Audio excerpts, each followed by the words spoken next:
And now, some of the content of Patriots Unfiltered may not be suitable for all audiences. Listener discretion is advised. The world's original podcast. Welcome to Patriots Unfiltered. I have to, not to flex or anything, but high school was like a good time for me. I mean, like I was a nerd, so I was embarrassing to begin with. Says Evan on Catch 22, you make a noise that is so unfathomably uncomfortable. Mutation. Yeah. And then It sounds like, but really under your breath. So There it is. do you know what he's talking about? No, we both had no idea Evidently what he was Deuce talking does. about. came up when I was just with my buddies about getting the ick was a girl was a little interested in me, but I didn't like her because she smelled like chocolate. Everyone was smelled like smelled chocolate. And it was like her perfume or her scent, whatever it was, and I love chocolate. Oh yeah. When is the person too far away to stop and hold the You know what door? happened to me today? Yeah, What's that distance? I think it's about 10 feet. Fred, all Zero told, it technique. takes me about an hour. Not even an hour. Like, that's how small my lawn is. Well, For that, it takes you an hour? I'm a little Yeah, bit well, bigger. he's doing it twice, so he's right. It should be a half So an I hour. wanted Your barn door's open. This is Patriots Unfiltered. Presented by Toyota's official website for deals, buyatoyota.com. All right, welcome to Patriots Unfiltered. It is Tuesday here at Gillette Stadium, an off-season episode of Patriots Unfiltered. So I've got something I want to talk about, Patriots related, that we'll get to in a second. But it's Evan, it's Paul, it's Deuce, it's me, and we're Team Brunt today. Look at us. Well, it looks like we're prisoners. Like we just got out on release. Full Bruntel. Work release. As new Alex said. Well, we got Yeah, some full wonderful stuff from the sponsor yesterday, and I felt like, you know what, I'll wear the thing today, and you guys can all. You oh, were yeah. today. No. But So then- who's going first? But then You- Fred you was go there, ahead. and then you were like, "Well, I'm going," and then Evan's like, "Well, I can't." So here we are. Well, Team Fred Brunt. came down with it on. I was like, well, okay, I guess we're wearing them today. We're doing it. Well, we're Team Brunt. They're very comfortable. I actually really Yeah, like I it. want to thank them for the boots as well. Yeah, I even have my boots on. I got my boots on. So thank you, Brunt, for the gear, and Yes. we're happy. We're happy to wear anything free that people send us. So. I mean, the boots look so nice. I don't know if I can. Like, I'm gonna really have to suck it up to mow Well, my lawn in them. I want to take care of them. I think I'm going to polish them. actually get the other boots from them. Traditional work boots. Yeah, but aren't you gonna feel bad, like the grass clippings and Well, that's why I want to. That's why. you need Yeah, them, you know? I that's don't why- wear work boots when I cut No, the that's grass. that's why I No, want to get sneakers. traditional Yeah, work yeah. boots from them. They have the Marin, I Yeah, believe, yeah. the style. 'Cause you need like the steel toe and. No, I don't all need that. steel toe, but Do you lace up. use like when you do yard work? You No. put work boots on? No, I have what they call muck boots. They're almost like rubber boots, Mm-hmm. but they're like shoes. They're not boots, and they're just waterproof. Yeah. Yeah. For yard work? For yard work. Yeah. Really?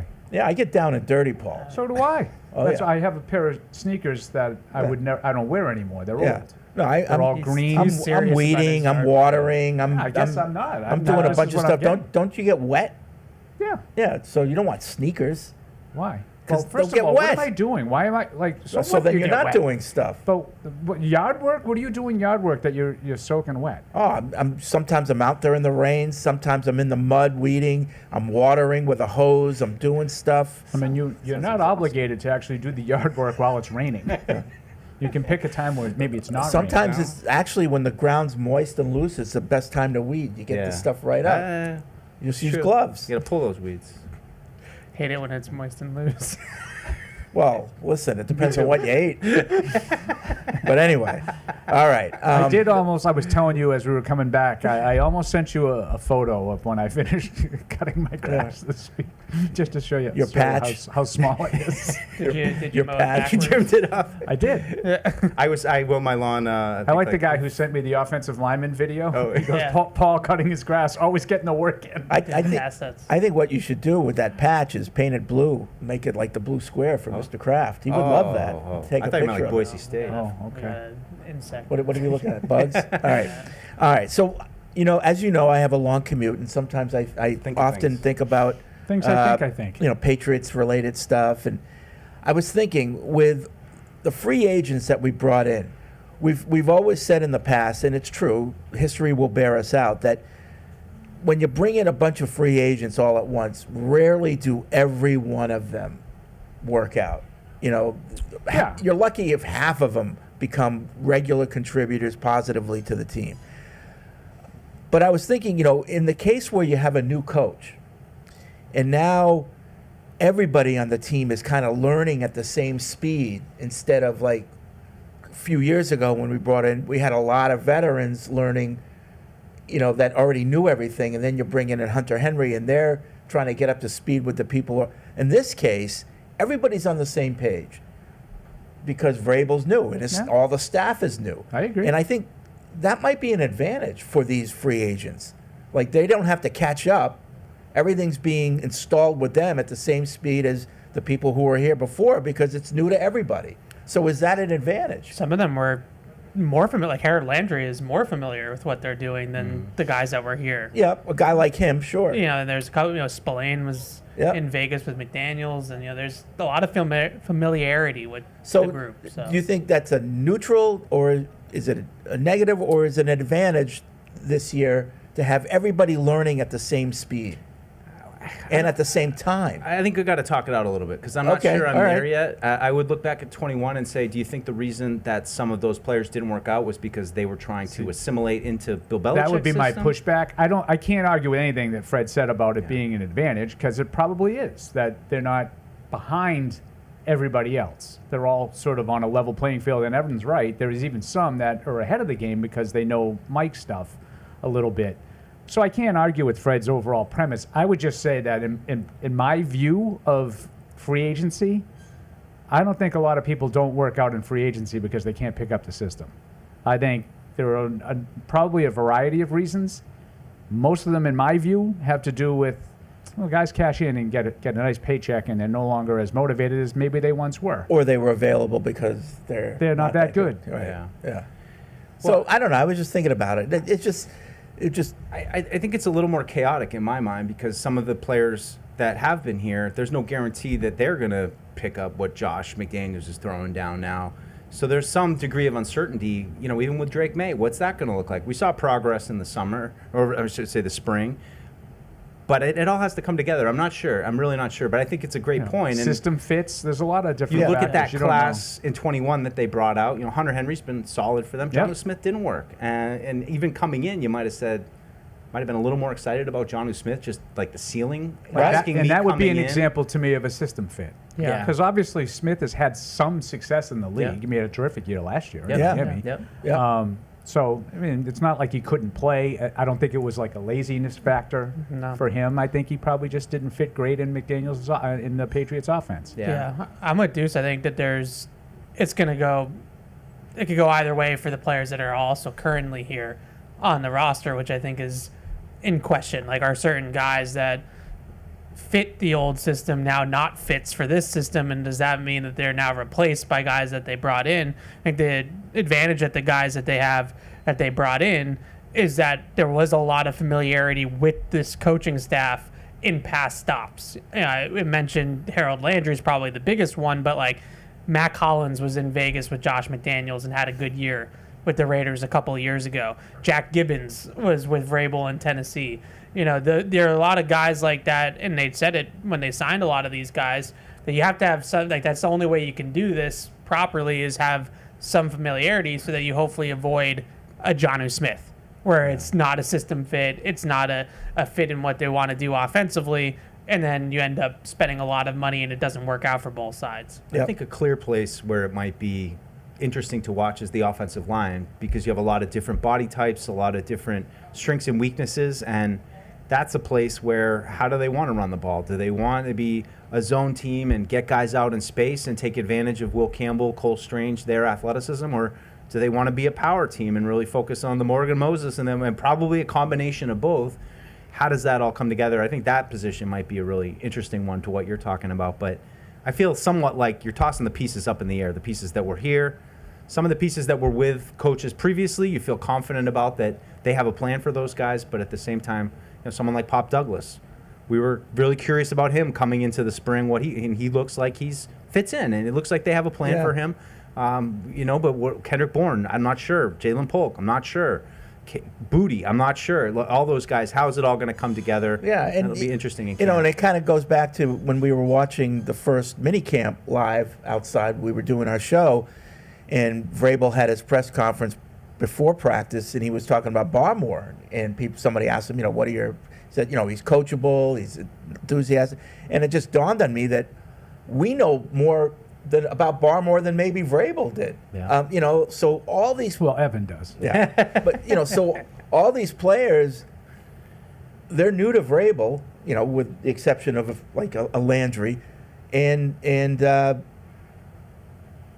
Vrabel's new to them. So I like your outside the box thinking, Freddie. I don't know. Well, that part of it's fascinating to me too, because there are going to be guys from the last couple of draft classes, especially, that we thought the arrow was pointing one way on that they might not have any use for. And I don't mean that as a disrespectful thing, but they just might not see them as what the old regime saw them as. And I think in the spring, we saw maybe that with Layden Robinson. Layden Robinson, yeah. I think a lot of us thought was going to get the opportunity to start at left guard potentially.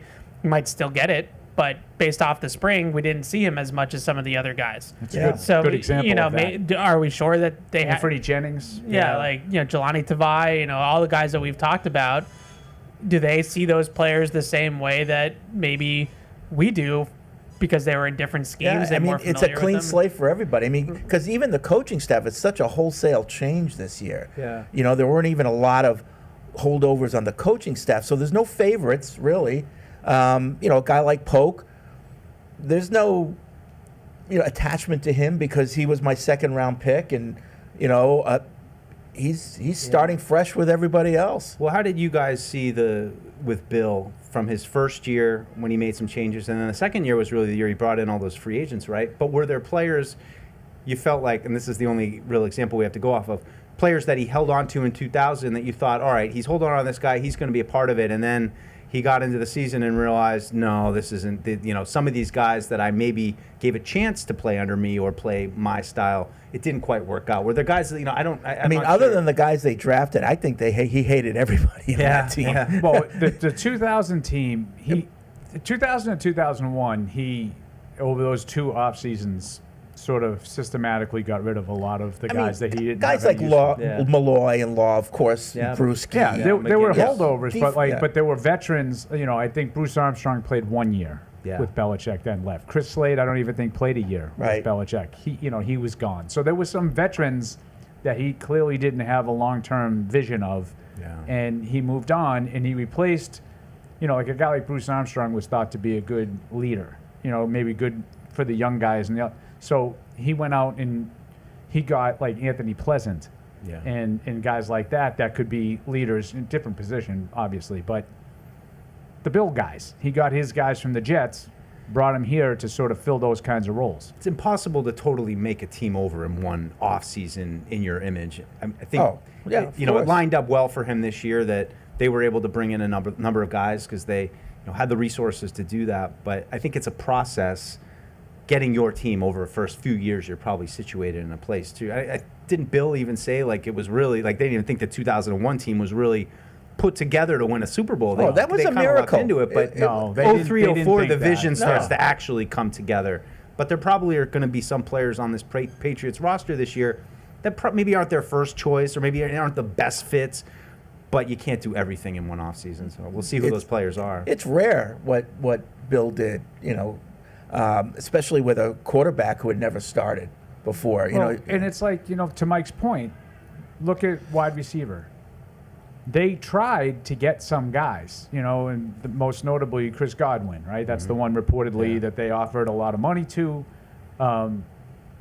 So my guess is they didn't necessarily. This wasn't their ideal situation to get Stephon Diggs coming off a 20 ACL and having to sort of invest in that. But you pivot, you do the best you can. To your point, Mike, you can't just completely remake the roster exactly the way you want it in one offseason. Now, I think they've done a really good job of it. And this is why, I keep saying the same story. People keep asking me when you bump into people, well, what do you think? And I keep saying the same phrase.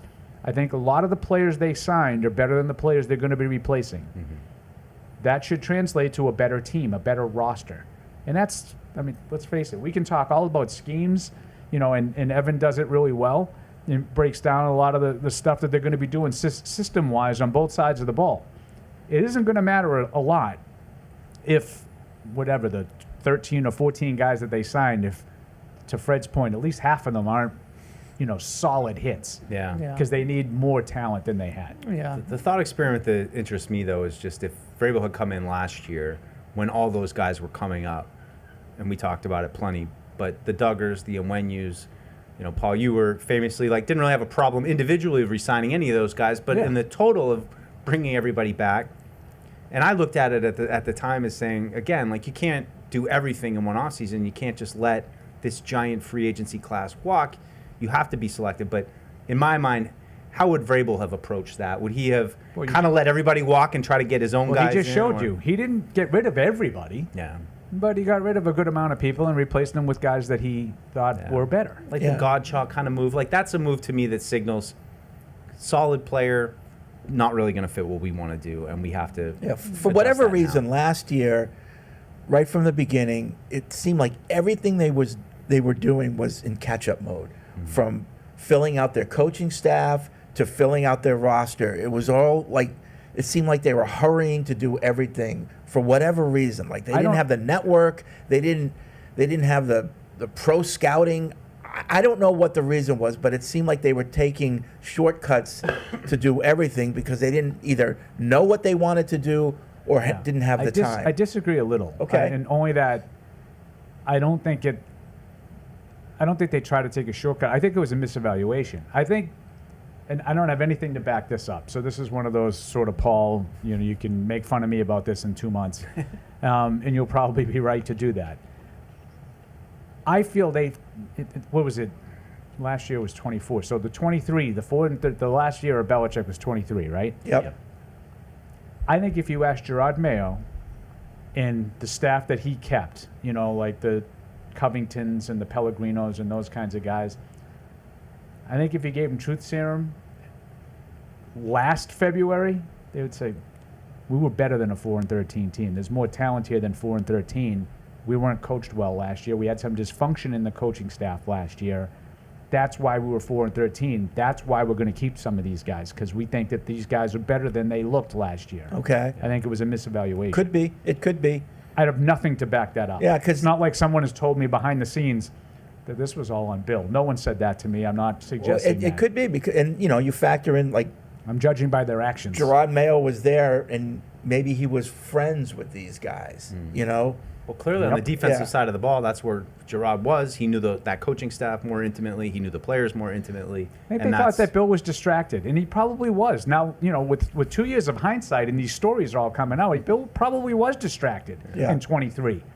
That, just exacerbated a talent issue in my view. I don't think he had a great year coaching in 23. We talked about it at the time. I'm not speaking out of school. No. It was, So anyway, that was just my thought. I don't know if anyone else has any. Well, along those same lines, something I don't even know why I was thinking about this, because I just think about random Patriots things all the time. But, with the coaching staff that Gerard put together, would it have been different? Because I think it might have been if he had kept Steve Belichick, because they had this great relationship, the two of them, where they were kind of co-defensive coordinators at the end of Bill, and Steve was the play caller and Gerard was more the presenter and the former player that could say, this is the attitude and this is the things we're going to do. And then, he hands the defense over to Covington instead, who was also green and also had no experience doing the job. Well, we were fed that they had this great relationship. Did they really, or was that for show? I don't know. But I saw them together all the time. Playing, so that's all I can walking go out off together, That's playing true. catch before practice, goofing around. I don't want to make too much of it, they're best friends, but the vibe I get from what I saw with my own eyes. I think the staff in general, I think Evan's point is valid. The staff was not an ideal situation. They probably didn't get some of the guys they wanted. They probably didn't get some of the guys to stay that they wish did. So if he had kept the defensive side of the ball the same with Steve, and Steve was the defensive coordinator and he was calling the plays, and that whole side of the ball was the same as it was. And I would just say also with the offensive side of the ball, I think where I was coming from with it was their plan was probably for Bill to set him up a little bit better than he did, right? And have this be more of a peaceful transition of power from Bill to Gerard, so that there wasn't this entire fallout of the coaching staff and everything like that. And I think that was such a big part of last year, was that it wasn't just that Gerard was a first-year head coach. It was that everybody around him was really kind of not fit for their jobs. Yeah. And so, like, if you had Steve at defensive coordinator, if you had Bill O'Brien, staying, or Josh coming back as the offensive coordinator, wouldn't it have been different? Because now I just feel like everything that happened last year is completely, we throw it out. Like, that whole draft class from last year, besides obviously Drake May, like, are any of those guys guaranteed to make the team? Well, it's if there's one thing that Mayo needed, it was support. Right. And he had very little of it. Well, and one of the things that I've sort of, listening to people talk about it, and I think I was guilty of probably underestimating it, but just the importance of the right fits on staffs. And, and I told you, I think I talked about this late last week on our Thursday show, because I had talked to Mike for the yearbook feature, and just about the dynamics of putting the staff together and stuff. And I do think finding guys that can work together and put egos aside and sort of all be pulling in the right direction, I think sometimes we underestimate. I mean, I should just speak for myself. I think I underestimated the damage that can happen with division within a coaching staff. And you saw it with that year of just utter dysfunction, 22 and 23, with the defensive guys on offense in 22, Clem being part-time at best as an offensive line coach in 23, putting everything on Bill O'Brien's plate to run the entirety of the offense, not just coordinating it, but position group-wise. David Andrews was a de facto offensive line coach And that we're not year. even really sure Bill O'Brien was Bill's pick anyways. And there just was a lot of division, I think, within the ranks on those two staffs. And I think that can really undermine what you're doing as a head coach. Yep. Yeah. When Barth's cheating on you with David Andrews now on his new podcast, you should ask him about That's that. a fair point.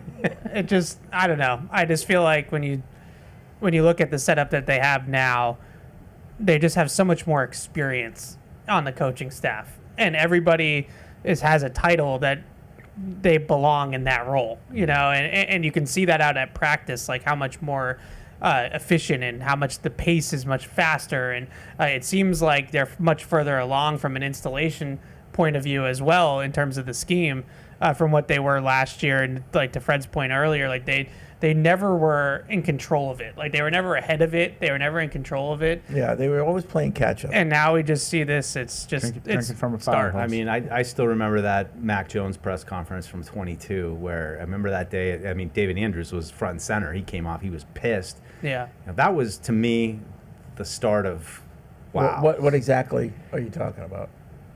2022 training camp, we had gone through some practices, and over it seemed like the offense looked pretty clunky.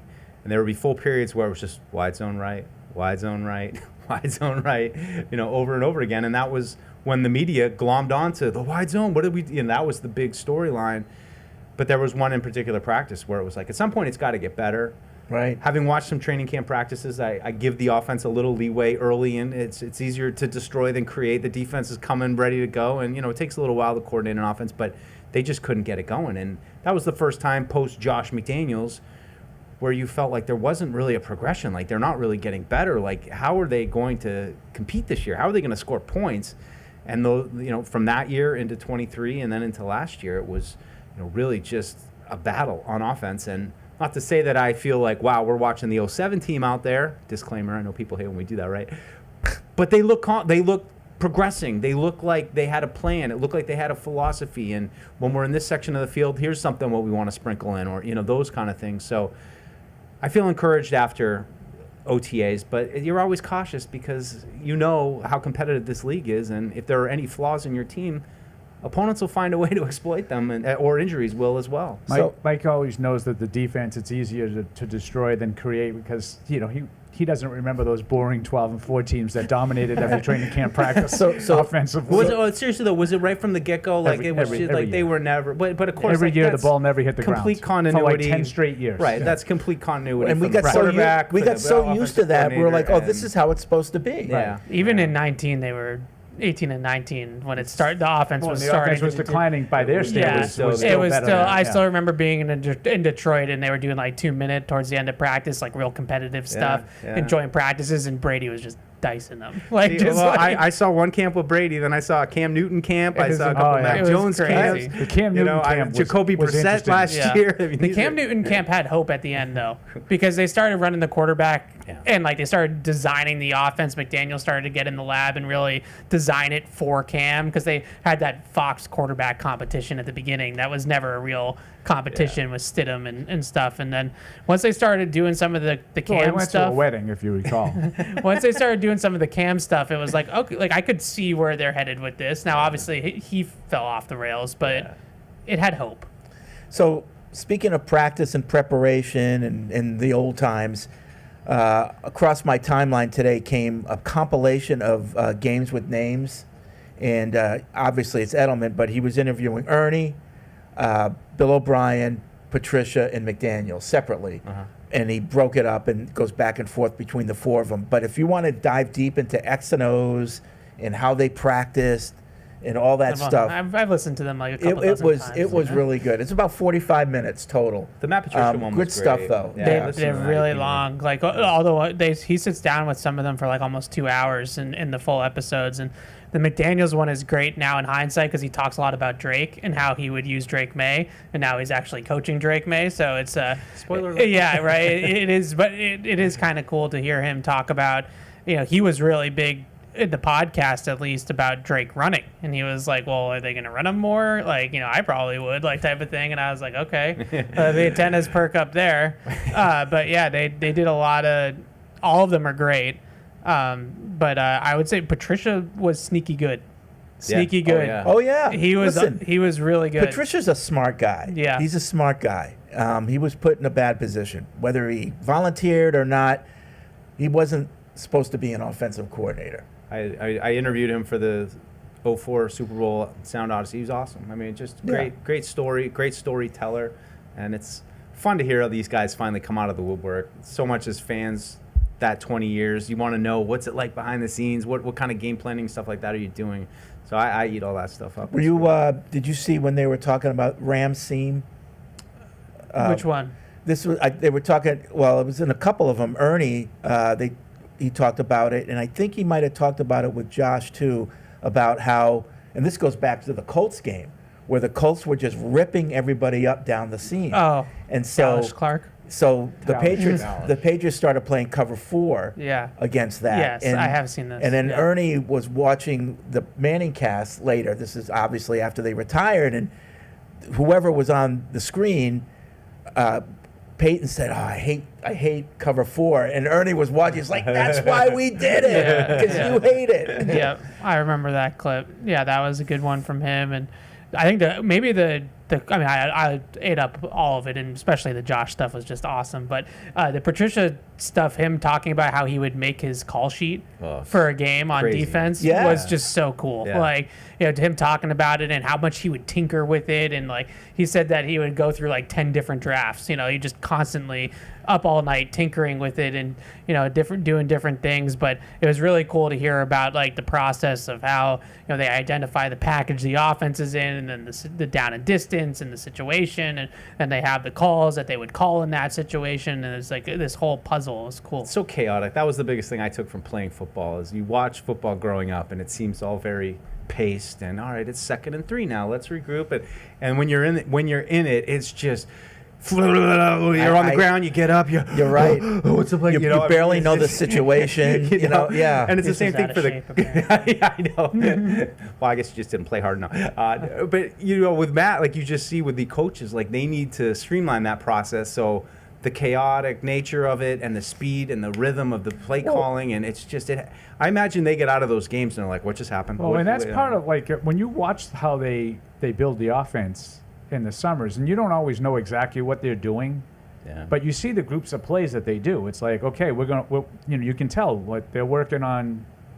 Their second and second and whatever, 5 to 7 yards, and they have a handful of those plays. We're working on 2nd and 3 here because that's a whole different Right. parameter. Yeah. You know, and then third, you know, it's not just we're working on first down, second down, third down. Yeah. It's the down and distance. Yep. Yeah. Comes into it, and you can see when they're working on, you know, sets. Yeah. You know, they might have 8 or 10 plays they're working on that are just like second down plays, varying distances. Yeah. And Paul, you would have loved the segment with Ernie. He talked about analytics, and Ernie was saying, like, listen, I use analytics, because, but it has to make sense. He goes, you know, like in the NBA, they have the 3-point analytic.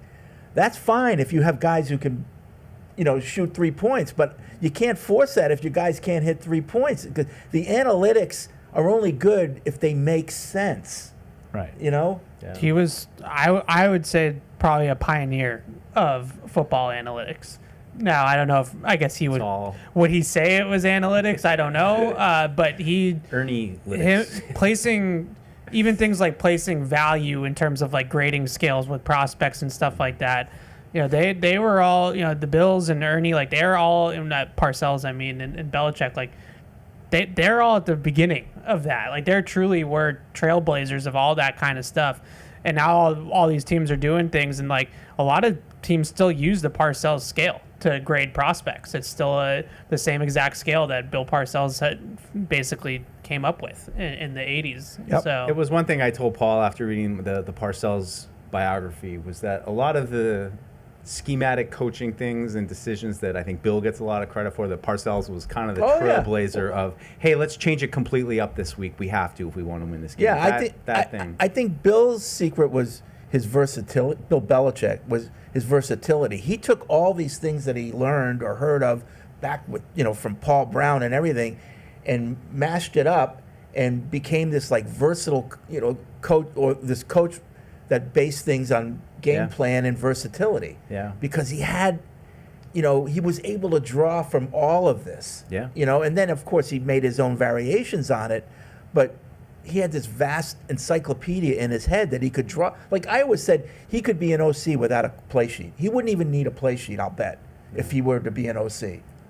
So in talking to some of the I 80, would highly question that. maybe 5 to 10 I years. don't, not at his height. Steve Grogan Only if he won the game 7-3, No, which was his goal. I think if anything, he was versatile Uh, and adaptable. Like one of the most interesting things to me schematically about the Patriots is just that both of their schemes that Bill used go back to the 70s. And, you know, when I was watching the 85 team, you look at this 3-4 defense, and it's, you know, clearly the Fairbanks Bullet 3-4 defense. And talking to some of the players, and they said Bill Belichick was around when we were running that, and he's, you know, he's all, what's that guy doing here? You know, he's here learning. That's what Bill did.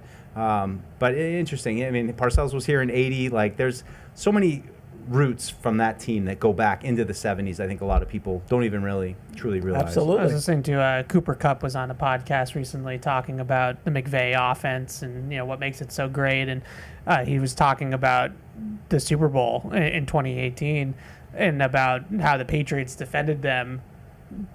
Basically kind of pioneered a defense, and it was kind of started with Fangio and actually Matt Patricia like during the regular season, but the Patriots just did it at an even better level on the biggest stage.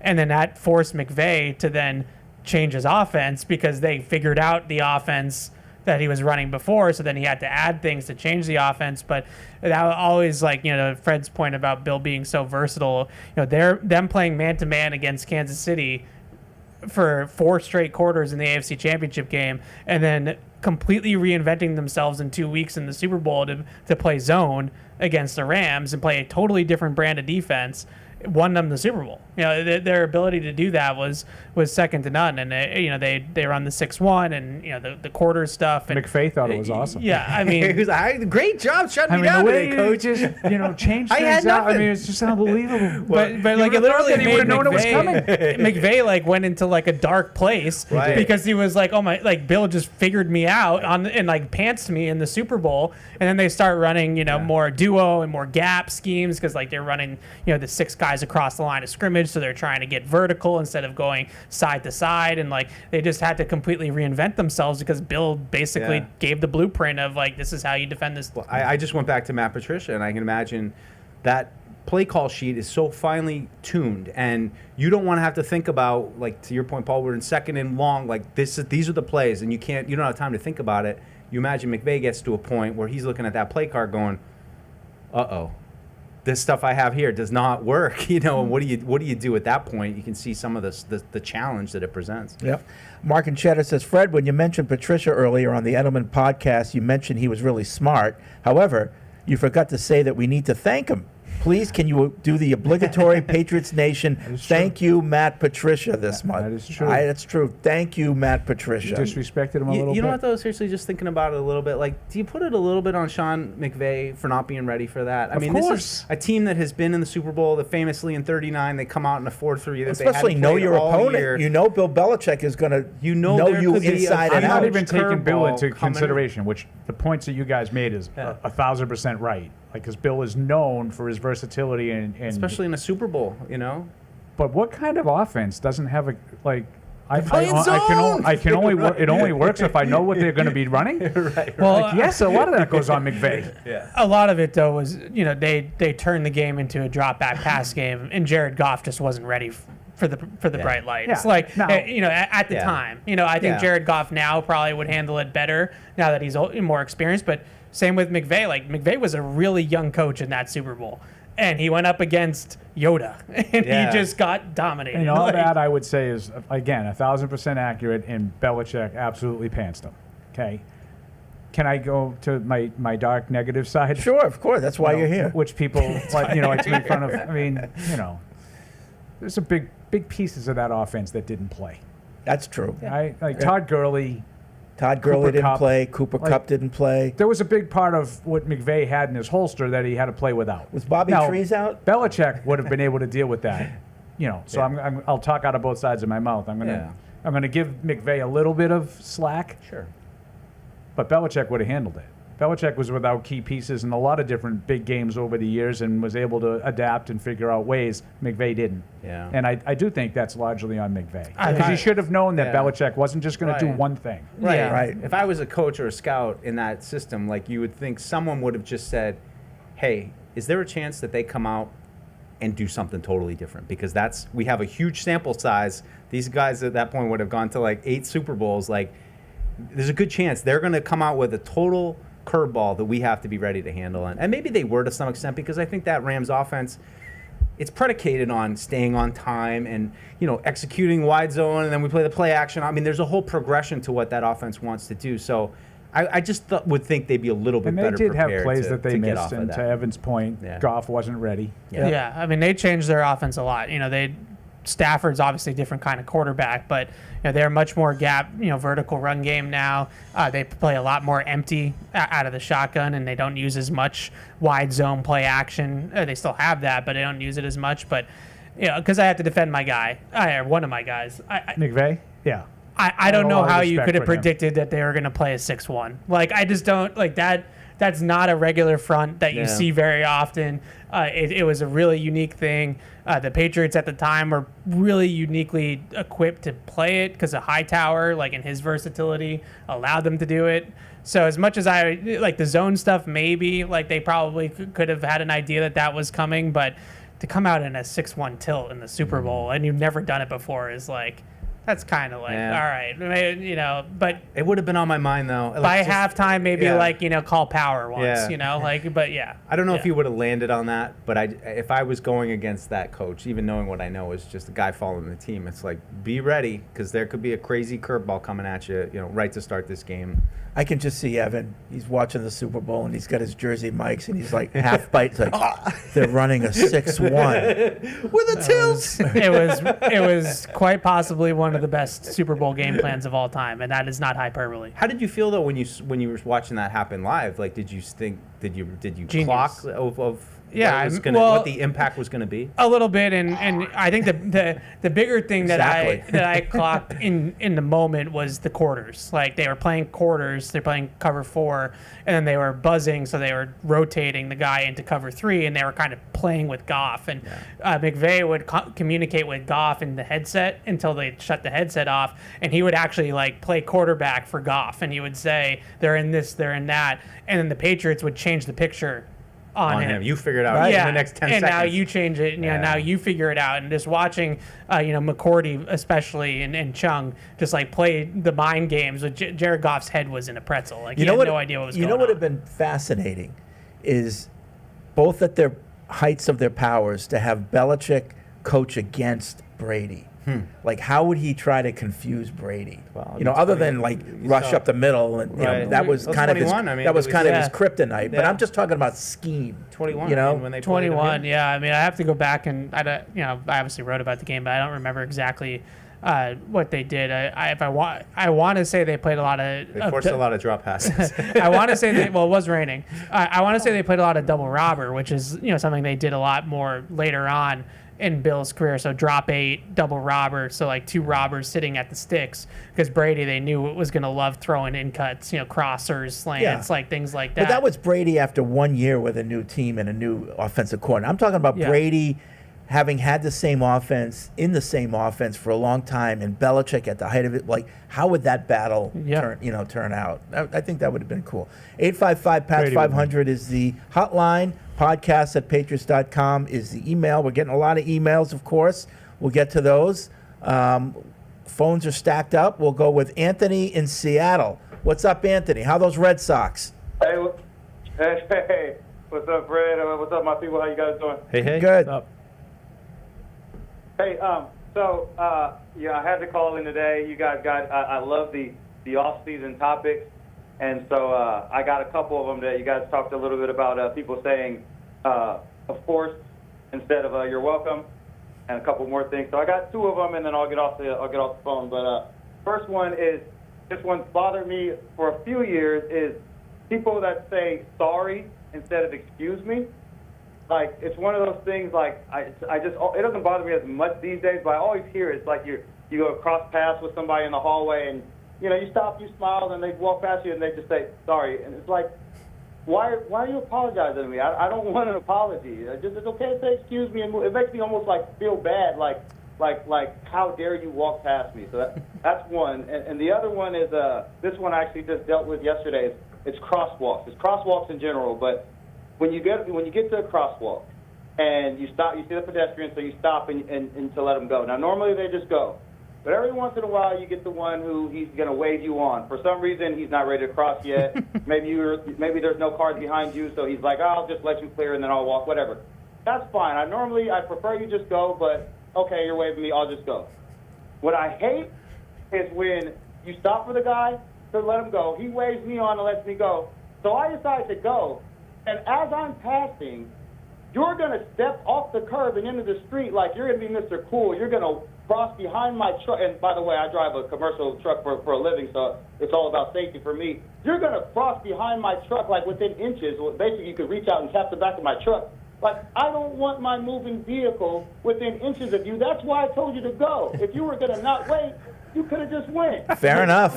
Yeah. I'll get off the phone. This is good.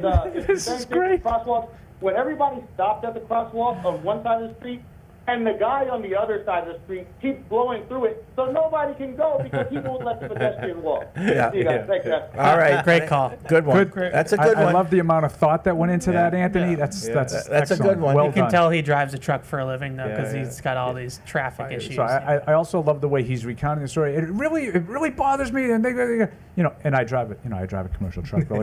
He gets all like normal tone, yeah. just to explain I drive a commercial truck, brother. And then he goes, "Hey man, you're gonna get that close to my truck?"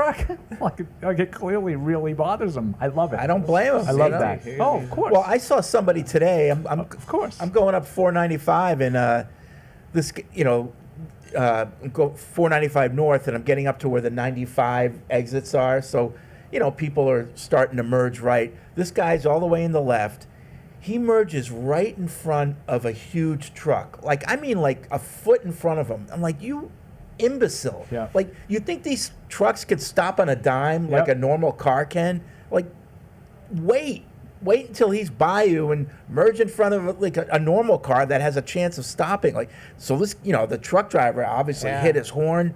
Just ridiculous. When I see that kind of driving, I always wonder, are those the people that are dying in car crashes every day? Like, No, they're the people that cause yeah, others right. to The people die. who are just Cars- weaving, like car crashes. 95 from Providence to Boston is a drag strip. I mean, there are people, Rhode Island plates, no offense, Matt, flying up, weaving through. And Rhode Island people are the worst drivers. They really are, and it's because the state's so small they don't get enough practice. You're literally called massholes. You just walked on my joke. Get out of here. He stepped on my joke. Anyway. All right. Nate's. Should I set you up so you can do it again? No, it's all right. Moment's gone. Nate's in Connecticut. What's up, Nate? Hey guys, so I just have a couple quick things. Well, maybe I shouldn't say quick. I hope they are. It's going to be quick. My first thing is this is a reoccurring topic, but the walkout song. In my opinion, Old Fortuna into Crazy Train is perfect. There doesn't need to be anything else. It's perfect the way it is. I was at the Texans game where Drake May had his first ever actual start. That stuff fired me up to see some good football, and I did see some good football. Sorry, we disappointed you. Yeah. So how old are you, Nate? Nate, how old are you? I'm 14. You're 14. Didn't he just graduate from? Yeah. So Graduate, I'm Like middle school. it's surprising to me that at 14 you're cool with sticking with what they're doing. So that's interesting. Yeah, I like very classic rock music. But I think Crazy Train's a good walkout song. Oh yeah. Yeah, I like Christian. It is. It's a great walkout song. It was. Um, I think it's time for a change, though. I do. I mean, I think you should be exploring all options. Fred, I'm going to disagree because Okay. I like it the way it is. It gives me the sort of kind of buzz, and I like the way from it goes from Old Fortuna into Crazy Train. It's a good transition. I like Nate. Yeah. Nate's That's good. Okay. He's an old soul. So You're a traditionalist. He's a middle Nate. school I like- graduate. And because that was so good, you wanted to say one other thing, or is that it? Well, it's a tough phone. Yeah, it is tough. So should I go? He's got a flip phone. Should I go to a older than training camp or a joint practice this year? Because I went to a joint practice with the Eagles last year. Ooh. at Gillette. Sorry again. Yeah, I've seen a lot of bad football. The joint practice is during training camp, so Okay. you all can right, best of both worlds. Go to the joint practice. Your phone stinks. Thanks, Nate. But you're great. Yeah, Nate's an old soul. He's got a flip is. phone, as Paul said. I think, Yeah, the phone was tough phone. Yeah. Patty's in Agawam. What's up, Patty? Hey, good afternoon, everyone. Hey, better phone. Good afternoon. So, little caller on caller crime, and I'll end with a question. I'm not doing this because he's an easy target, but I got to call out Christian in L.A. He had said before, a couple times, that he's been a fan since 1978, right? Yep. And he also said last week that his 30th high school reunion was coming up, and he was skipping out on it. Now, me, I graduated, my 30th reunion was last year. And I became a fan in 1985 at the age of 9 years old. So unless he graduated at 27 or 28, which is possible, I'm just saying the math doesn't add up, Christian. I'm calling bogus on it. Okay. And my question is, do you guys think, I have this thought that possibly, I thought before the OTAs and training camp started, or the minicamp started, that Cole Strange might be on the outside looking in because of his injury history and inconsistency, but I really think that he possibly has the inside track in the left guard spot, and I think he is going to get a roster spot just because he does have the versatility to play center, and I know you guys were talking about, him playing both guard spots at the OTAs, and I just wanted to get your guys' thoughts on that, and I'll take it off air. Yeah, I agree. I think he does have an inside track at left guard. It might be by default, Yeah. but there's really not. Right now, it's his job to lose. That's how inside track, his job to lose, kind of the same thing. But yeah. Yep. Okay. I might have flipped Layden Robinson and him going in. I've just seen a lot of guys. I haven't seen Well, Tyrese Robinson too, Yeah. right? He got a Yeah. good so chance too. I don't know what they think. I think this is probably just throwing a lot of bodies out there and seeing as many combinations as they can, which I think makes some sense. But It's not I the don't know worst. if I would be able to identify a guy who I thought had the inside track based Yeah. on what I saw in the spring. Yeah, minicamp, it was definitely a lot of Cole Strange, but Wes Schweitzer had his situation. Robinson. Tyrese Robinson had his situation. So would that have been different if one of those guys was participating? Maybe, but I would say saying he has the inside track is probably a fair way to put it. But again, it's not the worst position to have a problem at. Out of all the positions, it's better. Left guard is at least somewhat tolerable, but so one spot where I'm not 100% sure they have a true NFL starter at that spot. I would say that if they think he's going to be the starter, then there's value there, obviously. I'm not sure how much his ability to play a little center, which, by the way, did not go well this spring. The snaps were an issue when he was snapping the ball in the spring. That was early in OTAs. But now they drafted a center. Yeah. I think they have other options at center. If I would doubt that the deciding factor that's going to play in his favor. And now if they get to an active situation in a game, and maybe Jared Wilson isn't active for a game, and Cole Strange is playing left guard, and Garrett Bradbury goes down, maybe you have City So or Tyrese Ross, somebody to play guard, but you don't have anybody to play center. Maybe Strange moves over in a pinch, but I'm not necessarily sure that's worth a roster spot. I think Jared Wilson's the big X factor. He's been rehabbing and getting back into shape, but he could be in the mix there as well, and I think he could be in the mix at center too. Yeah, I'm waiting for that, and they also gave some opportunities to Caden Wallace to play guard in the spring, and that was something that a lot of people thought maybe going into the draft that he was eventually going to be a long-term guard in the NFL. So maybe between those two guys, I think there might be a little bit more upside. You kind of know what you have with Cole Strange, but maybe one of those younger players has got a little bit more. Yep. Mike in Braintree has a problem with the last caller. What's up, Mike? Hey, guys, big fan of the show. I love your take on everything, but I got a real problem with that guy that was saying that he lets people go in traffic like pedestrians. Okay. What he doesn't understand is that I'm a pedestrian. I'm on foot. I'm letting you go because, God forbid, a Gatorade bottle or something rolls underneath your brake pedal. I'm doomed if I go in front of you. I think that should be my call to make. I think it's okay to let you go. I'm not in a hurry anyway. No, he was cool with that. He just he was okay with you letting him go. He just doesn't like it after you let him go. Then you immediately walk into traffic right behind him. He doesn't like that. I'm not sure why that's a that timing upsets him issue. so much. Yeah. That's a timing issue with the traffic. Maybe I see it coming. I know how I can get through this safely without causing anyone to even hit their brake pedal.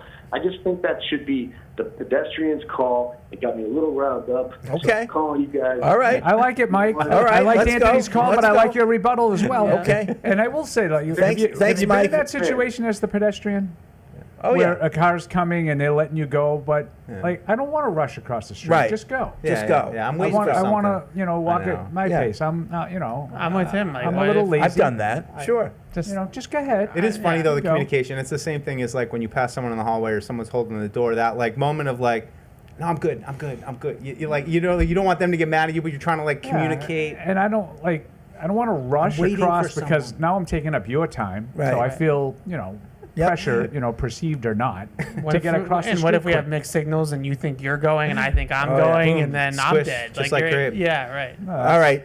Where, all of a sudden, Lots of emails, there's a lots Gatorade of bottle calls. under the break. Lots of emails, lots of calls. We'll get to them in a second. But as you can see, we're all Team Brunt today because they're based right here in New England. Brunt Workwear makes work boots and apparel that are built for the job site. Their gear is comfortable, I can attest for that, durable, and soft. named after the real workers in the trades that helped design it. You can even try Brunt out on the job, and if it doesn't blow you away, you can send it back. Save $10 on your first order at bruntworkwear.com/Pats or with coupon code PATS. All right, thanks, Brunt. We'll get back to more of your calls, more of your emails right after this. Whether you're in the game or betting on the game, you'll need a game plan. DraftKings Sportsbook, the official sports betting partner of the New England Patriots, provides you with everything you need to build your personal betting game plan so you can get in on all the action while practicing safe bets. Visit DraftKings.com/responsible-gaming to learn more about all the safe betting tools DraftKings has to offer. Hope is here, 800-327-5050 or gamblinghelplinema.org. Must be 21 plus. Play it smart from the start. GameSenseMA.com. Physically present in Massachusetts. See DraftKings.com/responsible-gaming for details and state-specific responsible gambling resources. Isn't it time to get exactly what you want? Welcome to Red Hot Deal Days from Verizon, where you get your pick of our best deals. Like My Plan, where you can pick the perks you want and save on every one. For limited time, bring your own phones to a Verizon store and you can get My Plan for our best price ever. Get exactly what you want on your phone plan and only pay for what you need. Bring your phones to your Verizon store today and get my plan. These deals won't last. It's your Verizon. With FedEx One Rate, you can ship to your student for a simple, predictable flat rate. Send a box full of home-baked treats that say, "Your father and I miss you." Or send a box full of instant noodles that says, "Your father and I would like you to stop asking us for money." Either way, one rate fits all. FedEx One Rate. 2-day shipping, one flat rate. Starting at $14.50. Visit FedEx.com/OneRate for details. Exclusions apply. What's up, everybody? Welcome to PU Extra. Matisse Bauman here with Chris Cassidy. You could say it. How we doing? Where we read your leftover emails. Once again, if your email doesn't get read on the show, send it to podcast@patriots.com. We'll read it here. Chris, let's get into it. All right, Tom Brady statue opening traditions. I love the idea of the Tom Brady statue, but aside from the ringing of the lighthouse, we need to have more home game opening traditions. Maybe the players touching a gold statue of Pat the Patriot or Billy Sullivan when walking out of the tunnel. Matthew from Arizona. I kind of like the lighthouse. It's its own like niche thing. I mean, Gillette is known for the lighthouse, and I think the bell kind of gives it a good vibe, a good atmosphere. Yeah, I thought it was going to be a bigger bell. Maybe I would have liked like the horn, maybe the crank horn. You don't need a horn. You're right, though. I do wish, like a fog horn. What I do wish they did is I wish they did a New England style lighthouse, red and white, like made it look like an actual lighthouse. Yeah, and also the renderings, it looked a little bigger. I mean, it is big, but it looked a little big. It's big. Although you hate heights when you go up there. They keep sending me up there. It's still big. But I like the bell. It's just, listen, winning solves everything. I mean, I think there's definitely more energy with a win, and I think that would also entail like the bell. But we need to get some of the big dogs back. We had Tom, we had Bon Jovi ringing the bell, but where's Big Papi? Jason Tatum. Let's get everybody. It's coming. We'll see. All right. Thanks, Matthew from Arizona. Walk-in music, just another suggestion. JT Money, high-low would be good. You weren't here. I was with Alex. I said, let's get some Linkin Park in the mix. Oh, I like Linkin Park. Yeah. A little New Divide. Yeah. A little numb/encore. Till the end? Or in the end? In the end. In the end. Oh. That's on me. Sorry. On right here. Yeah. All right, I might get in trouble for this one. Papa Bona, dude. In Maine, to make a guest feel at ease, comfortable, they tell people, hey, come on in, sit down, Papa. I'm not going to say it again. So relax it away and make yourself at home, no pressure. So I assume that's something in relation to the show. That was from Dinner Plates. I guess Fred, he kind of rushes out some of the guests and stuff. So, hey, come sit down. Yeah, have a relax. Pop one. Sure. Sit your tush down. Yeah. Have a relaxing. All right, what else we got? Who's a long one? High school dating and Tom Brady. Oh, Good day, PU crew. Your reflections on your high school years were very, very illuminating. Fred apparently dated, then dumped, dancing Elaine from Seinfeld. Deuce could have dated Willy Wonka's daughter, but didn't. Matt mentioned he got dragged from school by his mom, but didn't say what the incident was. Given Matt's chosen career in the Marines, did it involve certain skills for that future service? Matt will let you answer that one. Regarding the call about Brady not being Brady until 3 or 4 years into his career, I always thought Brady's big leap into offensive juggernaut more to do with change in philosophy rather than Brady's individual development. Brady led the league in TDs in his second season, so it's not like he lacked the talent to be an offensive leader. My impression was that Belichick wanted more of a conservative low-risk offense, strap the opponent down with defense, don't turn the ball over. When Polian had changes made in that in the league that favored the offense in general, and the Patriots just missed making Super Bowl 41 with an offense that featured Rashae Caldwell. The philosophy switched and the offense opened up with the additions prior to 2007. What say you? Cheers, Dan in Virginia, in Michigan.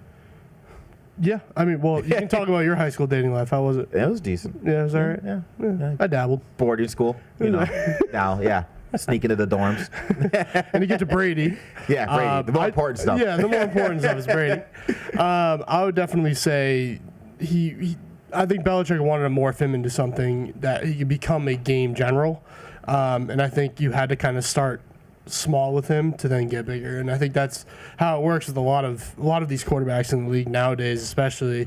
And I'm curious kind of how McDaniels will do that with Drake and how he's going to incorporate it with Drake, because obviously every quarterback is different. Every quarterback has different skill sets, and I mean we know Brady has a pocket presence and kind of having a lot of composure when he's under pressure. So, I'm curious what Drake is going to end up doing this year. I do think I agree with that Brady take. a lot. But I mean, the first year, the defense was so good. So why good. would you not? I mean, we always show the highlight of Brady's first start. It was all the defense. He just did his best to not turn the ball over. Just be safe. Yeah, that's all you have to do. But I mean, for me, because I was like, growing up during that time, it was really like 03, 04, where you're like, he's him. Yeah.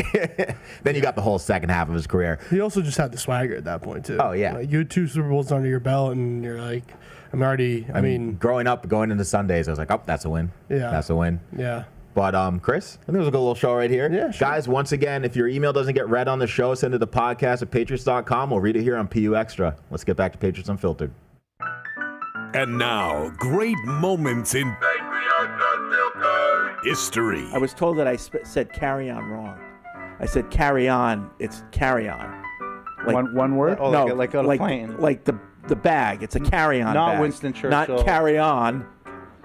Keep calm and carry on. It's the accent. Do the read before we get in trouble. Okay. Only liquids allowed. Blood, sweat, and tears. Catch Carry On. December 13th. Only on Netflix. Okay, these things intrigue me. Yeah. So, a carry-on that you would carry on to an airplane is pronounced differently than carry on. Yeah. Carry on. So, like carry on. Right, Paul, proceed. Carry on. Paul, I carry on my bag. Are you going to bring your carry-on? I feel like my carry on. I feel. Thank you. I feel like I'm saying these two things the same. What you just said was Am I wrong? wrong. But Paul, you just said that's not. You didn't use it as a noun. You used it as a verb. You said I carry on my bag. No. That's not what it is. No, it's a carry-on bag. It's my carry-on. No, it's not my carry-on. It's my carry-on. My carry-on bag. My carry-on bag. Yeah. But when Again, you say I'm saying it the when same you say way. carry on, I'm not changing the way I carry say on. it. Carry on. Carry on. Carry You on know- the conversation. It's my carry-on bag. I'm saying it the exact same. No, I'm you not don't. putting any emphasis on any difference. You stress the carry or the on. Paul, carry on. It's different. Listen, Carry on. listen, Carry listen. Carry on. Carry on. You put the emphasis on when Right. it's a verb. Yeah, on. Okay. On. I don't, but You do. If You you just do- don't. You want to admit it, but you do. You're just being I stubborn. started the whole thing by and saying you've got that hood. I'm You've got that hood shirt on. and that's why it's getting so under you're your really skin. being stubborn. That's why it's getting under your skin. That's another great moment from All right, back here on Patriots Unfiltered, 855. That was another one you won. It's a good one. You were right. What was I? Yeah, there's a slight difference. How do you emphasize Carry on and carry on. There's a slight That's big difference of you, there. Paul. Yeah, it's big of you. Sometimes when I hear him back, I'm like, that was a ridiculous semantics argument, and Fred was right. 855 past 500 is the hotline. Podcast at patriots.com is the email address. You want to subscribe to the newsletter? Do it by going to patriots.com/PU newsletter. Connor in Gansett / Barnstable certainly did. He said he's on the Cape for Father's Day, going to the Hyannis Car Show. Ooh, nice. Oh. Happened to be in Sandwich. Ended up going to Treehouse Brewing, which was amazing. Then followed that up by taking Fred's recommendation from the newsletter and went to Seafood Sam's and got the fried chicken. Everyone else got seafood and gave me a hard time. I told them I'm following Fred Kirsch's orders. We then proceeded on to the shipwreck for ice cream. Did you then get a Speed Queen washing machine? P.S. Paul, you are the man. So my question is, though, Connor, you didn't Thank give me you. the review on the chicken. So what would, I figured you had a term for what the chicken would do for you. It was decadent.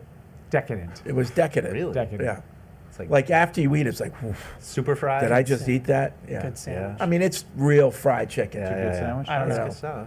Is it a trust, sandwich? I No, trust Fred. no, it's off the bone. Oh. It's fried chicken. Oh, it's legit fried chicken. Oh yeah, I thought it was a sandwich thing for you young kids. What? Fried do you mean, chicken. young You eat it with your kids? hands. You're not allowed to right off the like bone. sandwiches. Why do you What do you mean? gotta- What do you? why do you How do gotta you eat mock Because sandwiches? everything with now your is a hands? chicken sandwich. But what's wrong with a sandwich? I agree, chicken sandwiches have gotten out of control. But what is wrong with a sandwich in general?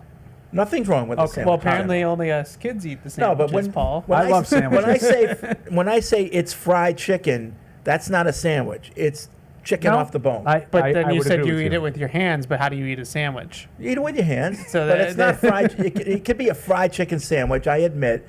But when I'm talking about fried chicken, I'm talking about real fried chicken. And then, Fair enough. I would just, A man in my position can't afford to be made to look ridiculous. You got that right.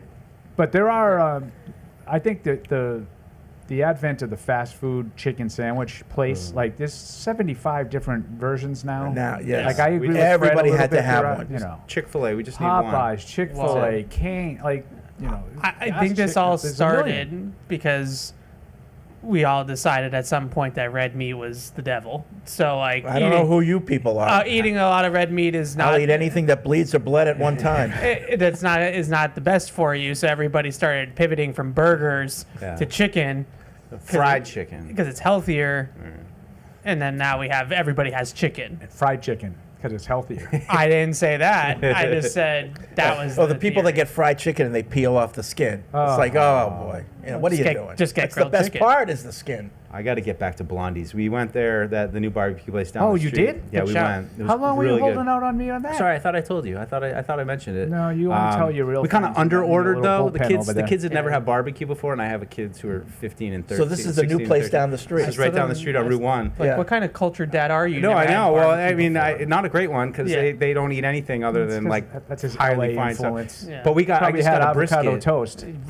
Kids inhaled the brisket and they were like, we were gonna go back up and Do order they more, have but there was ribs? already a line. They got ribs, but we started light. We were like, let's just get a couple orders of brisket, see how it goes, and it was. Are you mad at them for not getting ribs? Yep. Yeah. Well, Brisket's that's now. good, Now though. I got to get back. I'm a brisket guy. I thought they'd be intimidated I'm by the not. bones. Well, there's a difference between barbecue brisket and then Jewish brisket. Two Oh, different things. Oh, really? Yeah. Didn't know that. But both good. Yeah, it's Yeah. hard to mess up a brisket. Yeah. Well, corned beef. So the place is good. 2 thumbs up. We Two might thumbs have up. to. We might Good have to price. do a So lunch. this is the old Red Wing, right? The old Red Yeah. Wings. We might have to do a order at the lunch. counter. And are they like smoking the ribs behind Hell the yeah, place? they are. Smoke Yeah, smoker yeah. right out there. Okay. I smell it every morning when I drive in. I here. gotta They got try those it. things I fired think we up. gotta might try need it. to go over there for lunch one day. Yeah. Yeah. We could do that. We could do Sounds it like tomorrow. I was going to say we might have to work it in on Wednesday. Yeah. Sometimes when you have a light afternoon, because the last thing you want is barbecue, and then you're in your meeting. It's like, well, let's go over the fourth. Or on the radio. Yeah. In your case. Right. You got to end the show early. Attention team, the 4th of July is just around the corner, and you can stock up on everything you need to host a winning weekend get-together at Bob's Discount Furniture. Join Bob's for the 4th celebration and shop all the must-haves for every room, like feature-packed sectionals perfect for hosting, party-ready dining sets, and Consumer Reports recommended mattresses at unbelievable values. Cue the fireworks. So stop in and get holiday weekend ready at Bob's Discount Furniture, the official furniture store of the New England Patriots. Fred, you're doing a good job of actually doing the reads today. Yeah, what Sometimes you forget. Well, I think Brunt really motivated me. We need to take care of our sponsors. Absolutely. We need to do it all the time. Maybe Bob's gives us a couch. We'll be a little bit more inclined to. Sure. I can get you a haircut at GA Barbershop There down you the go. street. So there you go. Get your pitch. Go see George. your Get you a plug nice in. haircut. Look at this haircut. It's a great cut, isn't it? You want to cut Will just he like do this? it even Wow, the for beard GA too? Barbershop. Will he take care of even the follically challenged? Yeah, he actually usually he does. If there's like me and this other guy that's waiting, like he'll like give me the like, let me do I'm this going to do guy. him because 5 minutes. My guy does that all the time. And I'm like, go ahead. you My got guy it. Anthony. All set? He does that and all the like time for me. it's, we're there for a while. Got the beard, got the hair. He goes, you don't mind, do you? Yeah. He'll be in and out. Don't worry. Yeah, What GS Barber? They're good. GA. Yeah, GA they Barber. remembered you. Yeah. Well, they did. So I'll roll in at 8. Yeah. And they're not open yet, and Yeah. he'll be in there. He'll see me. He'll open up for me. Yeah, no, yeah. He does that for the gotta get a players as guy. well. So you're on the You drive level right by of him the every morning, players. Paul. Yeah. What's Do? that? You should Yeah. roll in there and be Where like, is the it? real star of the show is here now, folks. Yeah, Where is it? It's right. You know where the Papagino's Plaza is? Oh, okay. It's in that Hercules Plaza? Yeah, on the other end. Hercules, That's what it's Hercules. called. He knows all of us because he watches Didn't know the me. show. So. Didn't know me. He knows you. I don't know. I walked in. I was just I'll like, tell him. couch is over there. We'll get you when we can. Yeah, but he tells me all the time if I need to come early, he'll open up the place for me. I'm like, I oh, might need well. that. I'm like one of those washed up soap opera stars. Sometimes you need an ego boost. You sashay I'll go in, get you a know. haircut. Is that Paul Perillo? Yes, it is. You have your headshots with GA you. Barbershop. Autograph. Roy wants to talk about Forged in Foxborough, the documentary. He loved the first episode that covered up through the draft, assuming OTAs and camp is next. What's coming next? Well, you'll have to wait and see. He also wants to know Probably what type. a good bet, though. What? That's probably a good bet, though. What type of coverage do you have planned for joint practices against the Commanders and Vikings? Well, I can tell you when the Commanders are here, we'll certainly be live for that, and we'll have the cameras on as long as we can. As long as they let us. As long as they let us. So Yeah, it's a great time. Come down here, though. You know what you do? Come down here and then put the radio on for the start of practice. You listen to it. We'll set it up for you, and then we'll all enjoy it together. A lot of people on the Twitter sphere, on the X machine, are asking about Forge Fred. They want to know when the next one is dropping. There's a lot of some confusion about the release schedule and things like that. And well, we haven't told anyone anything about when it's coming out, but it's coming soon. Yeah, I can tell you that. And if the last one covered to the draft, this one might cover from the draft Right, until now. That's what you said, like, OTAs and minicamp. I go, it's probably a pretty good bet. You'll see some of that stuff. Yeah, some people were like, I thought it was weekly. I was like, what were we going to show weekly? Like, we just forgot 3 months. Yeah. Dave wants to know, Deuce, have you had any luck dealing with the Japanese knotweed? My parents have some, and they've been cutting it down, which apparently doesn't do much. Yeah, it's you just have to dedicate yourself to it and be ready to clean it out from the areas you don't want it, like get near your septic system or any of those stuff. But I've made peace with it. And when I first moved in and I realized what it was and how quickly it spreads like bamboo, I was like, uh-oh, this is bad. But you learn how to trim it back. And I think if you pull it at certain times, it's better because it gets hard to get rid of it once it gets hard and then it loses its leaves and it's filled with seeds and you've got, hard bamboo stalks. It's easier when I just take one of those things it's like a lopper maybe. Machete. And you just right through it. So Katana. It's Deuce. I could That's do a whole that hour stuff on that looks like bamboo. Yeah. The Japanese. Yeah, it's I have it everywhere. I watched that the other day. It just grows. It does. It's unbelievable. It's unreal. It's so easy to knock down. Yeah. Like it's like Yeah, killing yeah. zombies. Yeah, like yeah. they're really easy to kill, but there's millions of them. When you start to pull the roots out You know? too, Then they see just come back. Got to hit him in the brain. Yeah, when you see the root, how And deep the knock roots it. go, and then the different nodules off those nodules that are going off of it. The thing spreads like wildfire. So you just, you have to keep it cut back. But I haven't had too much of a problem with it. I mean, it all dies in the winter, but when I was in LA, we had actual Fred does bamboo in his our reading backyard. In the moist, soft Well, the areas. Cape does have Deuces real with bamboo. the Yeah, I mean, hard that stuff stalk. too is. I mean, it grows up and it shoots through it'll ruin your whole yard, the bamboo and the knotweed, if you're not careful with it all. Yep. Let's see.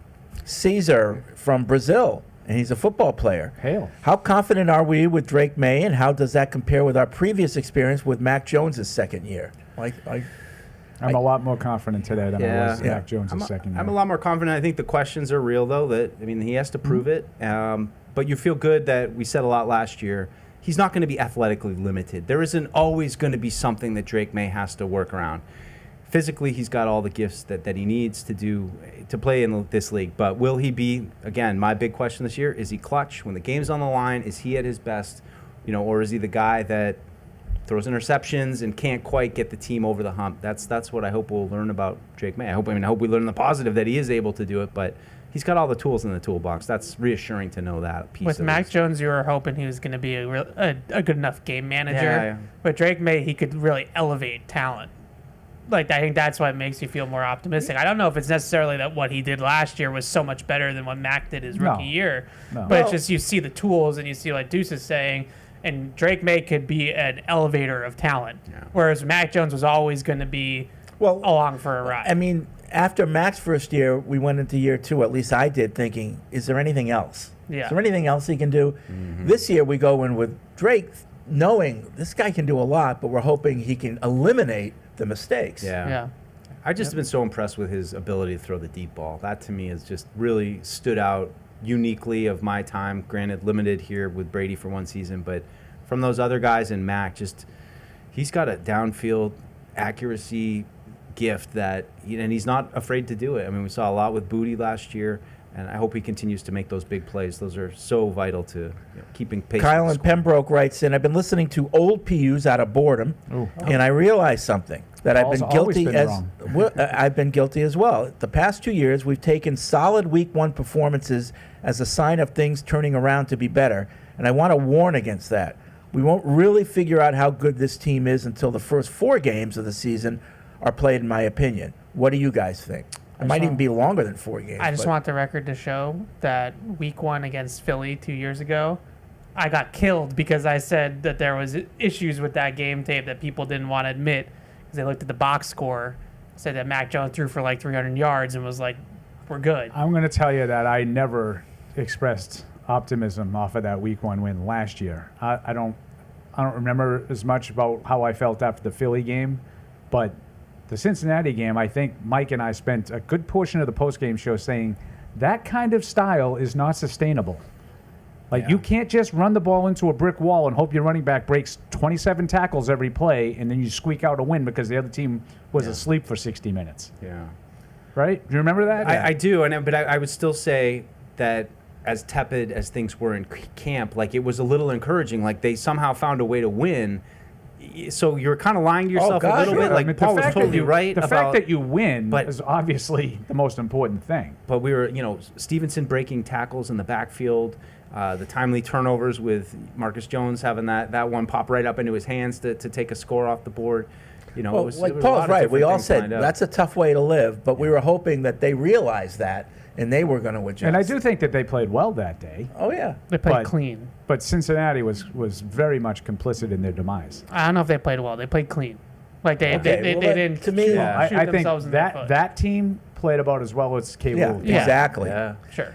Chris in Colfax, California, we should talk a little bit about it. He wants to know what everyone's take on the Rafael Devers situation is. I mean, we should talk a little bit about it. No, we should. I mean, listen, it's Boston, and I have Boston no sports. problem with trading Devers. I have no, I'm not a big sacred cows guy. I hate the return they got, and I hate the reasons why they made the trade. Yeah. Dumping salary. Well, I you're hate that. assuming that's why they made the trade. No, they refuted but that. I have a track record of. I know, but they refuted that. To go back. No, I know. Yeah. So. Yep, I think it's an asset management issue. Like, whether it's how we got here to the point that he had to be traded, or just what they got in return. To Paul's point, either way, you're not maximizing the asset. Let me ask you a question. If from the get-go they said, "Hey, we're bringing in Bregman. Can you play? Can you be DH?" He was like, "Yep, whatever you need." Oh, Costas is hurt. Can you play? And he was like, "Yep, I'll do whatever you want." If he had been a team player from the get, do you think they would have traded him? Yep. I don't, but I think the way that we got here was of their own doing, because they didn't do that. They signed Alex Bregman. They showed up to spring training. No, if they had done everything right and he was a team player, would they have traded him? No, I don't think so. But I think that the bigger issue, and this is what stood out to me, I watched the whole Zoom thing last night.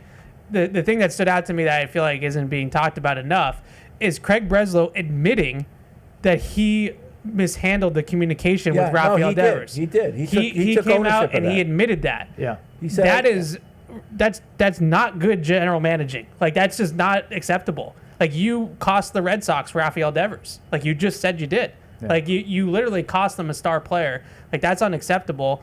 And if they had just gone to him and they had said, I was talking to Dan Roach about this before the show, and he was in today, and he said, if they sat him down and they said, we need a right-handed bat, Alex Bregman's available, this makes the team better, we're going to move you to first base /DH, and they told him that in February, that I think all of this would have been avoided. We didn't know that we were going to get him. But they knew that they were pursuing They him. were trying. If we get him, then we're going to do this. Yeah, that's fair enough. Now, here's where there's some evidence about Paul, okay? So let's say you are the owner of the Red Sox, and your general manager just botched one of the best hitters in the league. The solution is getting rid of the hitter, or, hey, maybe you're going to take a timeout from being GM. They sided with the GM. Right. They sided with the GM because why? Maybe, okay, here's our out. Right. Because he did what they wanted him to do. Or maybe, it is a team at the end of the day, and he's one player on the team. I've watched this team trade Mookie Betts and Rafael Devers. No. And that's unacceptable. And Matt They can't McCarthy keep had the doing best that. question, which they evaded by going into the 24-year history instead of the question, which was the last 5 years. That was very Belichick-like, wasn't it? Oh, yeah. It was absolutely what Belichick did with Mike Reese at the owners' meeting when he said, why should fans be excited this year? He goes, the last 20 years. Right. It would be the same thing if the Patriots in a couple of years traded Christian Gonzalez. Right. And they said, whether it was a contract thing like with Mookie or it was an attitude thing like with Devers, and they just traded Christian Gonzalez, but they made the bed and then they traded the player. And I would say the same thing about doing that for Christian Gonzalez, just to make it about football, like that's what the Red Sox have done, is they have played hardball with their superstar players twice now, and they've lost 2 generational talents as a result. And go ahead, Mike. I was just going to say, you see the fans like Jared Carabas that I can't explain it, and that to me is the biggest nightmare as a fan when you we spend so much time talking about how can the Patriots get more talented. To have talent in the building and have a core that won a championship, 7 years ago, and now that's all gone. Why do fans have any reason to believe that this isn't exactly what's going to happen with all the young stars they're playing right now? That was part of my line of thought, too, because I've heard a lot about, well, it's sending a message in the locker room. You know, these young kids are impressionable. They're coming up. Roman Anthony. And they're telling you how good it is for them. And I would say I can make just as strong an abstract argument. I mean, let's face it, that's a very subjective thing, is how it affects other people. You know what I mean? Mentally. Yeah. Like, you can't identify, you can't define how that's affecting Roman Anthony and Marcelo Meyer, right? You don't know for sure. Can't that have a negative impact on a young guy? Like, I can do exactly what they want. I can be elite at what I do. Yeah, but they can give me a contract, and they can still trade me. Yeah, but Like, he didn't do exactly what they want. He's hitting at an elite level. No, I They know, asked but him that's to be not all they wanted. If you think that he's gone because he wouldn't play first base, then I have a couple of bridges to sell you. He's gone because they gave him a contract that they immediately regretted. Well, $313 million. I would argue things changed. He became a DH. Now that's a very expensive DH. I get it. I understand what the Red Sox are thinking. He's a very expensive DH. He's not overly expensive if you consider him a third baseman. So But why as a did they have? Why did he's they? expensive. Why didn't they ask Bregman to play second or short or whatever? Gold Glove third baseman. Well, they also initially posed it as that they were going to ask him to do that, and that was how they placated him initially. There's no issue with them asking Devers to not play the field or to play first base, because Bregman's awesome at third base, Gold Glove caliber third baseman. Yep. It makes all the sense in the world, but you got to be upfront and honest with the player. Yes. And especially a star player like Rafael Devers. And like to Deuce's point about the fans, like I am a fan that wants to buy tickets to watch the Red Sox. I won't give him my money. Like I just won't. Like you keep on doing stuff like this, it's a slap in the face to the fans. Like whose jersey are you supposed to buy? Like who are you supposed to go to the games for? And I know the kids are coming, but like they're not here yet. Like they're here, but they're not at that level. They're not yet. ready to lead yet. Right. And if you wanted to give me some like ready-made major league pitchers in exchange that maybe cost some money, then I'd be more willing to say, okay, so they look at this as value add because it's going to be addition by subtraction. Even though he's a really good hitter, they don't like the way he's been brooding, even though I think this is a month too late. I think the problem was back in April and May, when Casas actually got hurt and they had the hole at first base. That's when it was a problem. I think he kind of put it behind him, and I think he had moved on, and he has really sort of settled into a decent groove offensively. You know, I had an argument with No Sox yesterday about this. It's like, you know, he's not that good. He doesn't do this. And I would argue with No Sox in general, that defines every player in every sport. They're just not that good anymore, you know, in this day and age. But, like, he's pointing to his batting average being 272, whatever it is, not being very good. I go, what do you think of Aaron Judge? Do you know he has 2 fewer RBIs than Aaron Judge? Aaron Judge is having a historic season. He has 2 fewer RBIs than Aaron Judge. And like listen, a 980 OPS. if you took away half of Devers' RBIs that he has this year, the Red Sox wouldn't even be close to where they are now. They wouldn't even be sniffing. So trade him. I get it. You want to get out. You. But I'm for the trade, by the way. No, but that's okay. And I'm not. I'm on record. I'm not I'm for the trade. But I'm not anti the trade. Make a baseball trade. Make a baseball trade. Don't make a salary dump. Well, let's see what they do with the money. I'm holding out hope. But I don't know why that matters. It does matter. If they had It made does matter. If they But had you made a could baseball have gotten trade, something for this guy. Yeah, You chose not Maybe to. not right away. You get closer to the deadline. Other guys might free up. It's better to wait till then. You might have more of a selection. so then they should have But traded him why- at the deadline. I don't understand if you have. Because you wanted to get rid of him now. I'm Okay, for it. again, I'm- again, after everything had the dust had settled, and he had sort of. Well, we come don't to know how grips with long they've been everything. working on this. A couple weeks. He had come to grips with it. So you Okay. waited until after the dust had Well, settled. they waited until they had the deal. But again, I don't understand why your theory is exclusive of getting talent now. I think Craig and Sam did a good job. All right.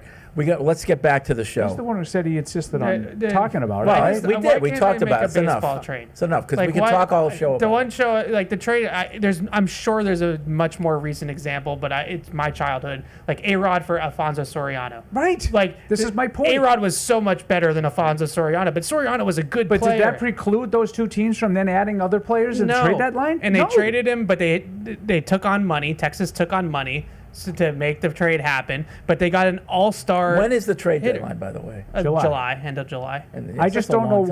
why trading for a month and a half. It's a month and a half from now. You don't know how calendars work. Yeah. It's less than a month away. The trade deadline. He said end of July. Usually It's the middle of July, but Well, it's he just also said but it's the end of June now. Well, It's the end of June. It's like the 17. the 17th. I'll look That's up the the middle of dates. middle of June. So it's less than a month away. I said a month and a half I mean, because he said it was the end of July. All Do you right, know? so Do you know 5 math? weeks. So the 31st is a month and a half. Okay, Okay, you're right. It's a thank month you. and a It's half July. away. It's July 31st. All right, July. it's a month and a It's a month and a half. half. Why do you have to wait till? You're right. I said It's a I said long you're- time. I said you're right. No, it's not a long time. It is. It's 6 weeks. I don't That's want nothing. him brooding, sitting on that cooler, It's such a being a Fred, bad. Yeah, I don't want Again, him hitting trade homers him. over I'm the not, monster. I'm not Yeah. anti-Devers trade. I know you wanted more. I don't think right now they could have I gotten wanted something. something. Yeah, They got nothing. they got $300 million. This makes the package they got for Mookie Betts look like they got Jason Varitek and Derek Lowe for Heathcliff Slocum. This was nothing. They got nothing. Listen, I don't think the management. They got the prize of they immediately put to Worcester. Well, Like that's supposedly the best guy they got. But they didn't have alignment with Devers, and that was the most important thing. alignment. And said it 17 times. no, last only night. 14. Only 14 God. times. All right. Okay. Good. And, No, and I also good Red love the Sox, though. chicken bleep thing that they had to do by saying we're going to have an 8 o'clock Well, it's Zoom 5 o'clock call. on the West Coast. I shouldn't Why? have- Yeah. Why did the GM have to be on the West Coast? Well, he's got to be with the team. because so he how has they no doing? balls and he didn't want to have a press conference when people might actually be there to grill him. He may not be suited to be a GM. That's true. They're not I, suited to own the team anymore because they don't want to invest in winning. All right. But watching that press conference made it worse. Like it made it worse. They like just sitting there watching them talk about it. We don't have alignment. You don't have alignment. He's your DH, and he's the best left-handed hitter in Well, the they were AL. being That's polite. the alignment. Now we have roster flexibility. Yeah. Well, because they've always wanted that with the DH. They want to revolve the Go door. Sox. at DH. And that's that. You know what they always say about having a young guy? You know what's really good for him? DHing. That's usually a good way to develop a prospect. No pressure on the young guys DH. except Roman Anthony hitting third in the lineup in a really important series in Seattle. No pressure. It's He better had a than home run. Christian Campbell hitting cleanup for like the entire month of May. It's crazy. All right. Nate in Chicago's on the hotline. What's up, Nate? They've won 6 in a row. Hey, how you guys doing? Good. Hey, Nate. Now you guys are good and riled up. All right, hang in there, Mike. Thank you. Mike talks about no other sports. I know. Youth hockey. Talk about youth hockey. It's not just football. It's just defense. Yeah. Patriots. It's not even. defense. It's And you not know even Mike- the whole sport. And you know Mike, he's a defensive guy. Right. He doesn't even talk Like about the one whole team's I sport. know, defense, I that's don't know it. if you know about that about Mike, but he likes the defense. One team. All right. What do you got, Nate? Well, we all value Mike. I think we can all agree on that. I hope so. Yep. Thank you. In different ways. Yep. All right, we talk about sometimes how it takes a couple years before we know if a draft class is a good draft or a bad draft. So I was thinking about the 23 draft, Keon White, Christian Gonzalez, Pop Douglas, and Keishon Boutte. And I'm wondering what you guys would need to see from them as far as like increased productivity this year for at the end of the year for us to look at the 23 draft and say, hey, that was a good draft. And I have a music recommendation for Evan. Listen to Big X, The Plug. I think you'll like him. I'll take it off air. Thanks, guys. I've heard of Big X. Heard him a little bit. I think it's already kind of a good draft to me because of Christian Gonzalez. I mean, Gonzalez was obviously an excellent pick. Yeah. And those other 3 guys, if they make an ascension into being frontline players, that's a great draft. I think they've You have already four frontline players. in already one a draft? solid draft. I think to be a great or a really great draft, those other guys would have to help out. But like Christian Gonzalez has been a stud. Keon White's been a good player, starting caliber player. Pop Douglas has been a functional receiver. Like I think that they're. See, I want to see more about the other 3. Like, Yeah. Keon White is a starting caliber player for the Patriots. Would he be a starting Right. caliber player for other teams? He would be in a rotation. And No, I like don't- he and would I- be. I'm not, I'm he not would- saying no. Yeah. I'm asking. That was an open-ended. I don't know if he would be an 80% snap guy for another team, but he would be playing on most teams. I think he would have a role. I think Mike would argue. I mean, I think when you look at it, it's a big opportunity for these guys this year. I mean, DeMario Douglas have an opportunity, new offense, maybe catch a bunch of balls. Booty, how's he fit in? I mean, it seems like he has a connection with Drake May. Maybe he takes Paul's. But those are two guys that I would say fall progression. into the same category of what I'm just talking about. They're going to be receivers for this team that has no receivers. Yeah. Would they be frontline receivers for a team that has a right, and that to me then leads to the biggest question. I mean, and I'd even just throw City So in there. He's in the mix for the guard position, but Keon White is that's the defining one to me. If he's able to be a starting defensive end, hand down, play 60-70% of the snaps, be out there, consistent pressure off the edge, then you're right. Really, we know Gonzalez. If Booty and White end up being good NFL players, then good draft. But I watch Gonzalez play, and I say he would be a cornerback for virtually any other team. Yeah. I don't say that about any of those other guys in that draft. No, I think they get a lot of opportunities because they're on a team that's talent deficient. Now, maybe the caller's right. They're entering year 3. Keyshawn Booty, if you told me before last year could have had the year that he did last year, I would have said, no, I don't see it. Yeah. He did. He got better. And he's improving. Right. And based on what I saw in the spring, I think he's built off of that and is getting even better. Good shape. So maybe he is at the end of the year, I look at him and say, yeah, he could be a third receiver for another team too. Yeah. He's pretty good. He has a knack. You got to factor in the Marty Mapu move to linebacker. I know that happened last week, and it seems like, we talked injuries with him. He's hanging on by a thread.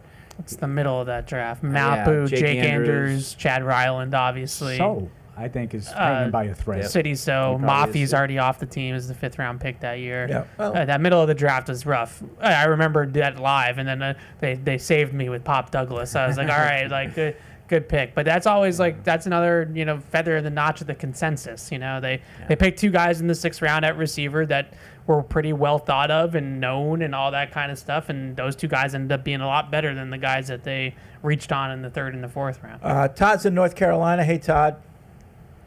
Hey guys, can you hear me? Yes. Yeah. Okay, so I got a quick game. First, I'll say Carolina is a drive because we'll get you no matter what. How many men's professional teams can you name that don't have a pluralized name? I got the Heat and I got the Avalanche. What name? Pluralized. How many of you guys can name? Yeah. It's a pet peeve of mine. Okay, thanks, Todd. So, if you go into MLS, they all do. What's the question? How many men's professional teams don't have a pluralized name? But is that pluralized? Yeah. Heat, the Magic, Jazz. Thunder, Jazz. Yeah. A lot of basketball teams. Yeah. At least. So this just feels in the same department of warm-up song team mascot names. They used to be so the Red Sox. We'll do the White Sox. Now it has to be the Raptors. Red Sox, White Sox. 2 more examples. It's all about what is that what's the plural? mascot and how many. X. By the way, I love the Yankee pinstripes. Their away uniforms are the ugliest in baseball. The gray ones. Well, they've destroyed the uniforms too with that new company. Fanatics. Is that what it is? A Fanatics thing? Yeah, Fit those a are little awful. weird. I totally agree with you, Fred. Yeah. They've made bland uniforms somehow look worse. Yeah. How do you feel about the Red Sox wearing their City Connects during the Yankees series? Because this has also been a point of contention that it should be old school Red Sox, Yankees, original jerseys. I don't care about that. Not City Connects. That's another one that gets under No Sox' skin. Yeah. What's the new Utah hockey team? The Yeti? Is that what they landed on? What did they land on? I kind of just why can't we just stick with Utah Hockey Club? I like that. Not Yeti. I Something don't else. think it was Yeti. I think that was landed one on that was, something and they else. all said they picked the wrong name. They should have gone with Yeti. Yeah. But I think they had a hard time Was it getting it right Sasquatch from Yeti? the company. Bigfoot or something like that? Yeah, but they From had the Yeti Cooler Company. Oh, right. They couldn't use Yeti. They couldn't use it. Right. I also think it's funny that the Athletics, the A's, do not have a city right now. So they're not the Boston Red Sox. They're just the Athletics. I didn't realize the Oaklamento A's. Yeah. So what are they doing? They're in Sacramento right now. Yeah. But they're going to be in Vegas. That's what I thought they were going to Yeah, Vegas, but right? they right now. But they're not in Vegas yet. Indoor? It's not ready. Chicago Cubs, Boston Red Sox, Athletics. That's going to be an indoor no stadium city. in Vegas, right? For the baseball team? I I don't know. It's supposed to go where It's the really hot. I mean, Indoor, you I can't know. play baseball. Flamingo, right? Flamingo Luxor area of the Yeah. strip down there. Oh, good. No, the Luxor's staying, I think. The Luxor's a dump. They The unfortunately. Luxor itself. I thought you meant and the area. Excalibur. I stayed at the Dale, Excalibur I've been once. to the Excalibur. They got They totally- demoed the Flamingo. I think the Did other they? two are still there. We stayed at the Excalibur and we got like comped for the brunch or whatever it was, and we were like really excited. Like, hey, look at us getting comped. I went up there. I didn't even want to eat the dessert. Like everything just looked so gross. It was the nastiest buffet I've ever seen in my life. Boston Cream's on the line. What's up, Boston Cream? Hey guys, wouldn't be another PU show without an argument completely not about football and another boring Todd question. Good. Boring Todd. Strays. For being a sneaky Tom Brady hater, but truly it's kind of Paul that's a sneaky, maybe not so sneaky Belichick hater. It's true. I agree with that. I don't really. Have I not expressed myself over the last 25 years? It's not very sneaky, properly. actually. To read I've between sort the of lines. Just got sick of 12-4. I've sort of held my nose and accepted the fact that Belichick was the head coach. I can remember having an argument with Fred, like 100 years ago. Like, if you could be guaranteed all the winning that the Patriots have done, but have a head coach with a personality instead, would you want? And Fred very stubbornly said, no, I want Belichick. Not really understanding, well, you're going to win 6 titles and you're going to win every game that you've won, but Andy Reid's going to be the Might coach. say No, hi. I don't want it. He might say hi to you. Yeah, but he might actually walk by you and acknowledge that you exist as a fellow human being. No, listen, it's asking too much. Yeah. I think Fred And has then changed in his terms- stance on that since. In terms for pedestrian pet peeves, one of my pet peeves is when you're standing at a crosswalk and you know a car can stop, but this might be a city problem. The person just doesn't want to stop because they're in a rush, and they just speed up and go right past you. As like a runner and someone who's often a pedestrian, I like to just put one foot into the roadway and then watch the fear of God come through their eyes. Okay, so here's where I'm Boston Cream. I disagree with that. I think in the city, if you're a pedestrian and you're not crossing with the light, you're taking your life into your own hands. I think the cars have every right to keep going. I don't run think you over? in the city we should be stopping every time someone's strong at a take. crosswalk. It just ties up traffic too much. That's why you have the Vehicular lights. homicide, Fred Kirsch. In I'm the- for it. Yeah, in the city, like I'm all for Carrying jaywalking. I'm a big jaywalker, Yeah. but I realize I'm in the wrong. I'm in the wrong, and they don't need to stop for me. So I need to do it on my own terms. I've occasionally done what he's talking about, where you get to an intersection and you realize too late that there's a person, and you feel I you feel feel bad. bad. Okay. I'm like, I should have stopped, but now like I don't want to slam on my brakes to stop, because that can be more dangerous than not stopping in the first place. Yeah. So I see both ways Yeah. in that. Fred is kind of like Michael Scott, where he comes in and tells a story about hitting a speed bump on the highway. Right. And I do have a question if we have time.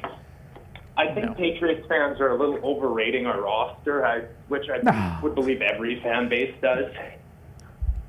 If you were to put a number out of 32, what would you say the Patriots skill-wise are out of 32? Assuming Drake May is like middle of the road. 32? Oh, he's middle of the road.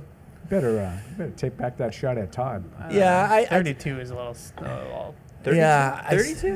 Is that what he's saying? You're saying the No, least talented 1 to team? 32. Where would you put? Oh, I thought he talent-wise was saying roster? that he thinks that there's 22. I think that they've 20s. sort of gotten to the hot, probably the middle of the pack. Low 20s? Yeah. Yeah. They've moved up from the bottom to top. Thanks, Boston Cream. Milton Williams. Top of the last third. It's tough. The offensive line and receivers are still not there. Still works in progress. Yeah. Based on that overrated thing. So I was joking about. You go for the ego boost when someone comes out and says, "Hey, Paul." So I bumped into someone yesterday getting lunch and starts talking to me and asking me questions about. I was like, I went with my staple free agency thing. They've improved. Blah blah blah blah blah. So what do you think? 10 wins, 11 wins. I go, ooh, that's a lot. He goes, well, what do you think? I go, maybe 7 or 8. The look of utter disdain. Really? And then I felt like I ruined Christmas his for the day. guy.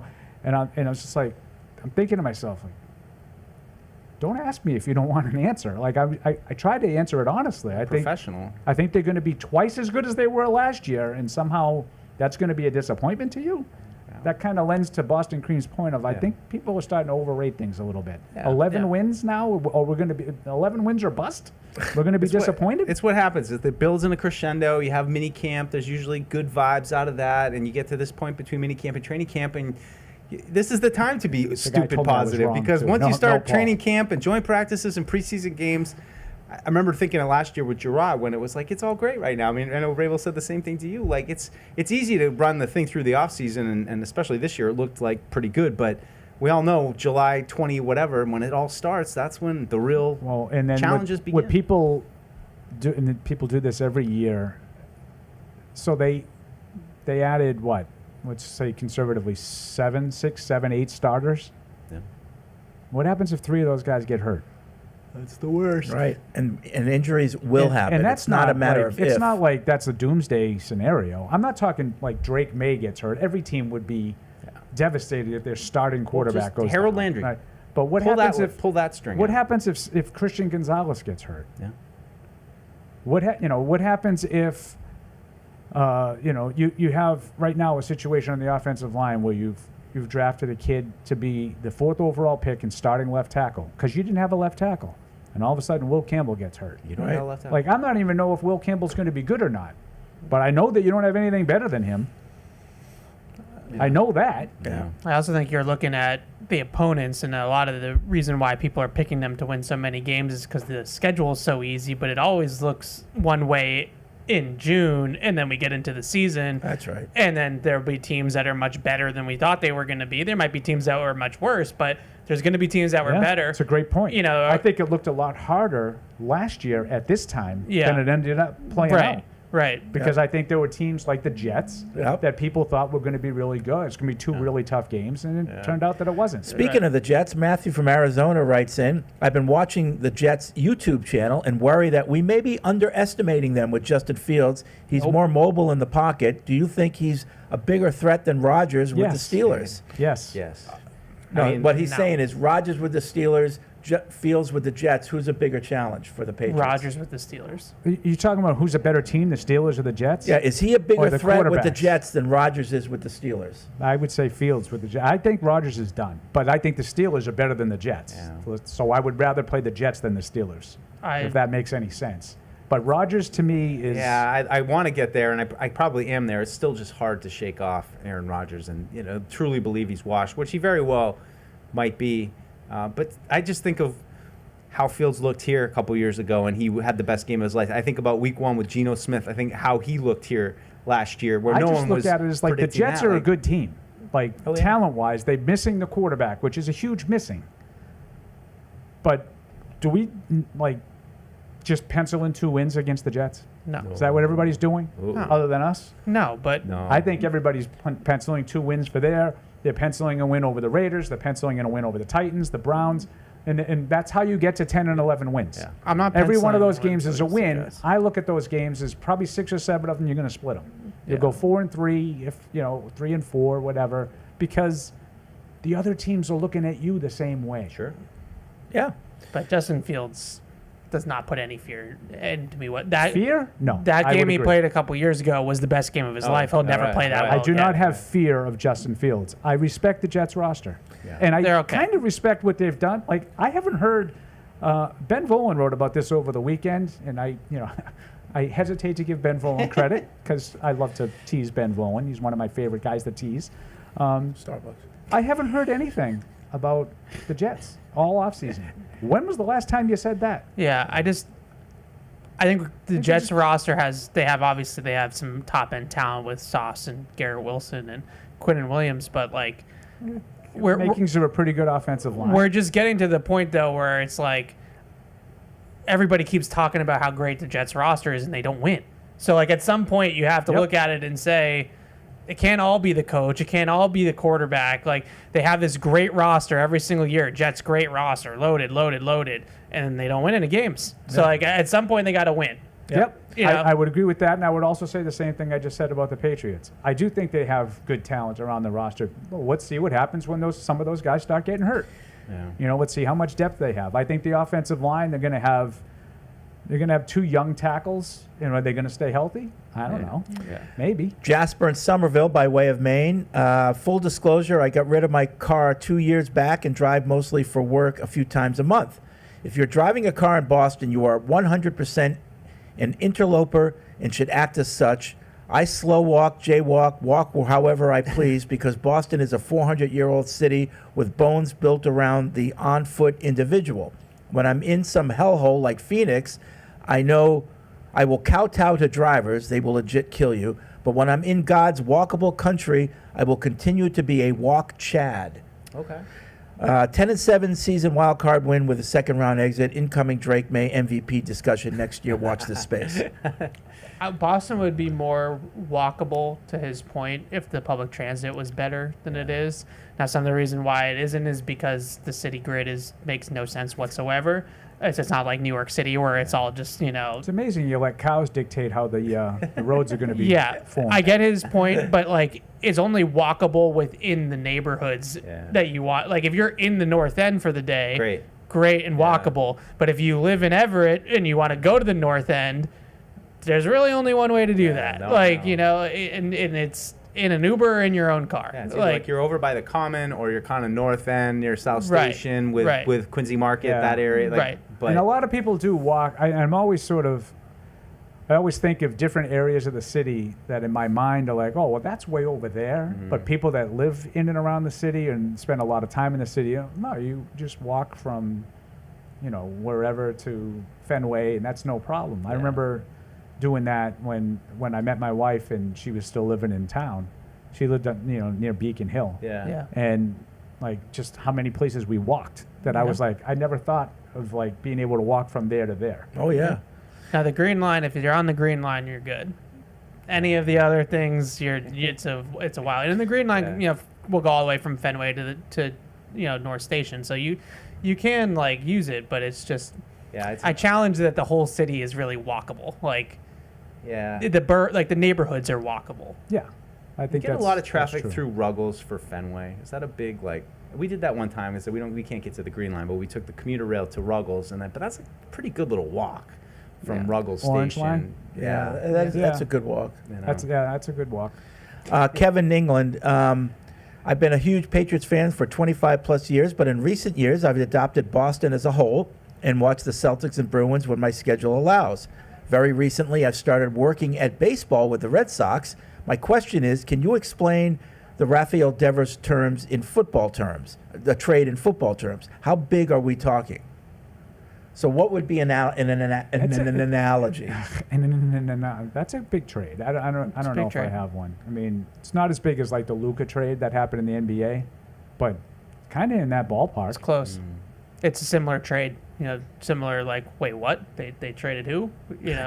I know Sunday afternoon, my son told me, and I said, where'd you get that? Like, I immediately didn't believe it. Yeah. That was the worst part. I was at a Father's Day dinner with my diehard Red Sox fan dad, and we were sitting down to eat dinner, and I had to tell him on Father's Day that they just traded Rafael Devers, and I just saw like the emotion just leave his face, and he was like, what? I think it would be like, it's hard to compare it to trading a quarterback because quarterback, but like if you were to trade a big sack leader like a Max Crosby or something, and you got like special teamers and some draft picks in return, it'd be something like that. I just think that one of the league's best sack leaders. The fact that he was homegrown, I think, adds a whole another angle to it as well. Like, especially on the heels of what's happened the last few years. I mean, it's just like I said earlier. Like from a Patriots perspective, I think it's like if they had extended Christian Gonzalez, then like asked him to like move to safety, and he got all mad about it, and then all of a sudden they were like, you know what? If you're not going to play ball, we're just going to trade you. Like that sort of thing is basically what happened. I don't get this one. Which would make it a better team. It says you. Well, no, we actually think we might win more games now without Rafael Devers than we would have if we did. And that's what our algorithm tells us. I don't mean to like steal my boy Felger's line that he says all the time. It's one of the few things that he says that I actually agree with. I don't know what's going to happen. I can't see the future. I don't know what's going to happen. The nerds do. Maybe some of these teams that I think have played, I think the Yankees have played over their heads, quite frankly, for the first 3 months of the season. With all their injuries, Agreed. I can't believe that they're in the situation they are. Maybe they're starting to seek their level. They've lost 4 in a row now. Maybe they have a dive coming. I can't see the future. I don't know what's going to happen, but I don't think the Red Sox are better today than they were. Watching the Yankees twice in like a week, it's like if you get Judge out, the rest of that lineup is really not anything scary. Not like it used to be. You're not Soto, Stanton, Judge, Right. And if they can get Stanton, I mean, Stanton's coming back now, but, he's such a flawed hitter. Who knows what you're going to get from him? I don't know. Baseball. David in Maryland. Dear Evan, he says, I really like you. You're a great addition to the show over the past few years, and I'm concerned about your mental and emotional health. Please, you are far too young to be such a curmudgeon. Yes, people talking about soap, man bits, and personal hygienes can be icky, but just chill. Why rant about the youth goofing around at concerts? Not everyone has fun your way, and that's okay. Most concerning is that you are so annoyed by sometimes greeting your friendly coworkers in the hallway. Paul was already voted most likely to yell at kids to get off his lawn, and yet he has the greatest advice: just be a decent person. I have 2 things to help you, seriously. 1, you are a great ball knower. Just be who you are and let others be themselves. 2, I have a burning question I need you to answer. Can you explain the 85 Bears 46 defense? They had great players, yes, but what was the scheme? I have never heard a good explanation before, and you are just the guy to do it. Well, I will say this is the Buddy Ryan 46 correct. defense. I mean, the 46 defense is not. I'm trying to think of the best way to describe. Like it's not nowadays. I don't think it's that revolutionary. It was kind of revolutionary for the time, but now teams played a lot more of that. Basically, the Bear front, which very conveniently named, was probably the biggest thing that came out of the 46 defense. Just the way that they align their defensive linemen and things like that. I wouldn't say that it's that far of a departure from what teams do now. It just was pretty revolutionary for the time. Also, me complaining about everything is me being myself. So that's just. I complain about a lot of things. Be you. I'm a complainer. Talked to quite a few of the 1985 guys, and all of them, when talking about that game, and they played the Bears twice in that season, they said it felt like they had a couple extra guys on the field going against them. That's how talented they felt. And the Patriots also, too, lost Lynn Dawson, their tight end, pretty early in that game. They came out throwing, trying not to run into the brick wall, which got away from their identity, and we saw how it all snowballed on them. But a lot of respect. I mean, I talked to Tip about it. Tip was like, I was so interested in afterwards, he had to go get the playbook after the season and really dive in to understand it a little bit. But like Ev said, it's just I don't have the X's and O's. Centers and guards cover them up and knowledge the Bear front was the big thing. Like Deuce said, like the 3 guys across the middle of the defensive line covering the centers and the guards and centers. Single high most of the time, 1 high safety. They had the 2 linebackers on one side of the formation too, which was like kind of unique. But it was like basically just like a 4-3, essentially. I want to say too, maybe, and I don't know if you guys remember this, but I feel like Washington's offense eventually came around schematically to something which might have even just been the single back set that really gave the 46 problems. There was like a schematic tack that they kind of exploited. The thing to do is what Miami did to them. Miami shredded it. Throw it all over on that Monday the night only game they lost. Again, I don't have the knowledge of the X's and O's like Evan's talking about. I would just say that I think a lot of teams could have had that scheme and not had the success. I mean, they had a lot of talent. Richard Dent, Michael Singletary, Otis Wilson, Doug Plank, Gary Fensick. Those were great players. Who's that other big defensive line? Marshall. Refrigerator Perry. Perry. There was another one too. I don't know. Wilbur Marshall was on that team too. It's another one. They blitzed a lot. Like the linebackers were immense. Yeah. Blitz happy. Different era. Yeah. Craig and Charlotte. This time last year, all anyone could talk about was Drake May's footwork. Which foot was forward? How many steps was he dropping? Haven't heard a peep about it this year. We know Josh in the past had Brady take shallower drops and step up more in the pocket. With Will Campbell having some issues with outside-in rush moves, I'd expect this would allow him to take shallower sets and protect better against inside moves. Wondering if you've seen any adjustment by Drake from what he did last year. Is his left foot still forward? And also note, I do wash my legs. Italian subs don't have mayo, and boneless chicken wings are tenders. Yeah. Good.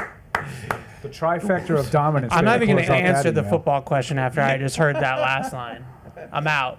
Wow. Wow, you're not going to answer, huh? Left foot forward. So are we still worried about Drake May's footwork? Yes, I will be forever worried about Drake May's footwork because that's just these are the things that I worry about.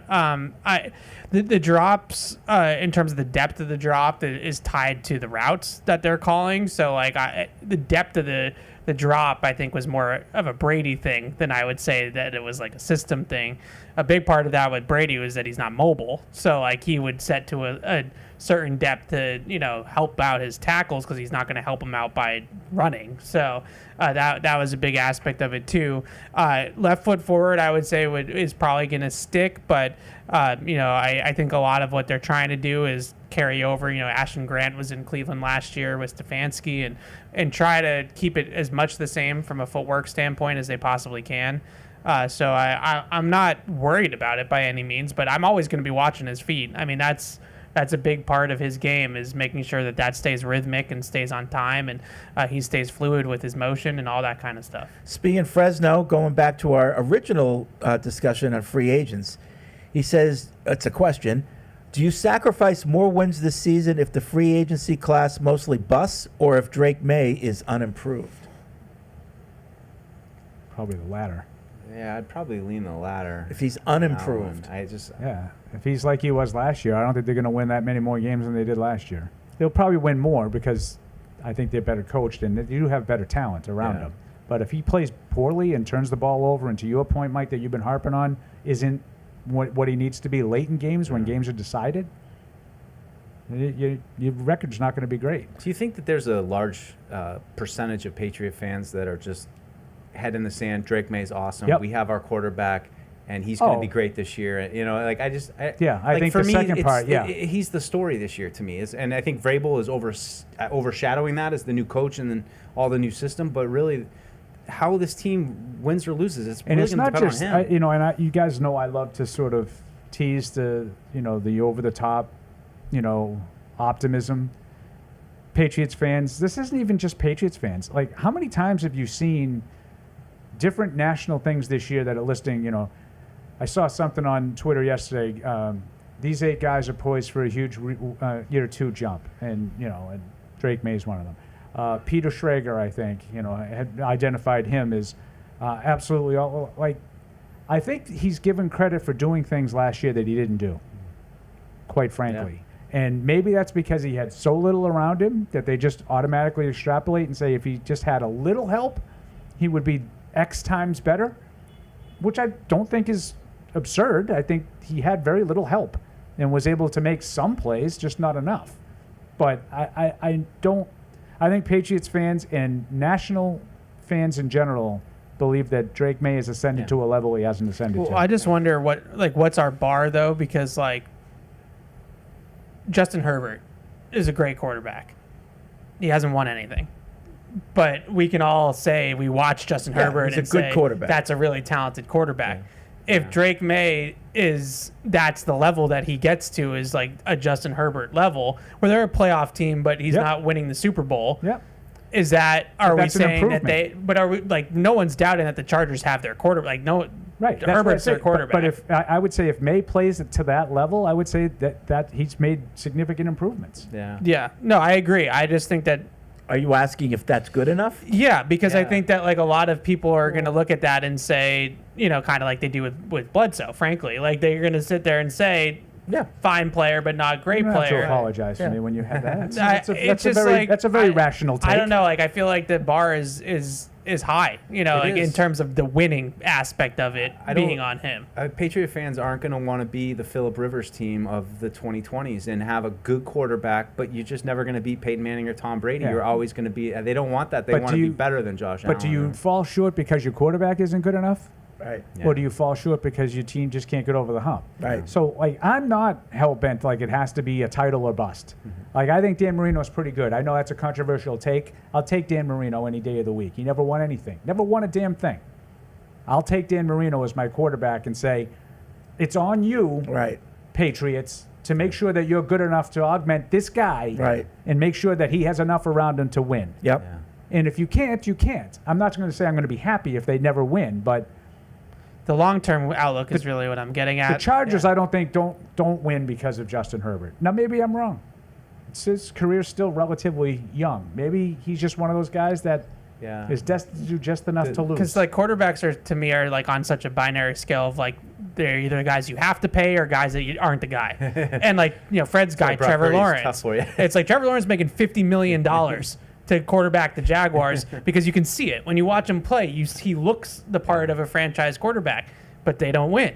So it's like, is that going to be Drake's future, or is he going to be able to be a winner, like a true winner? And I think that that's going to be hard. What's his dynamic with Josh Allen? That to me is he the little brother who can't ever quite beat him, or is he somebody who's nipping at his heels and Will challenging? Joe Burrow not be good enough?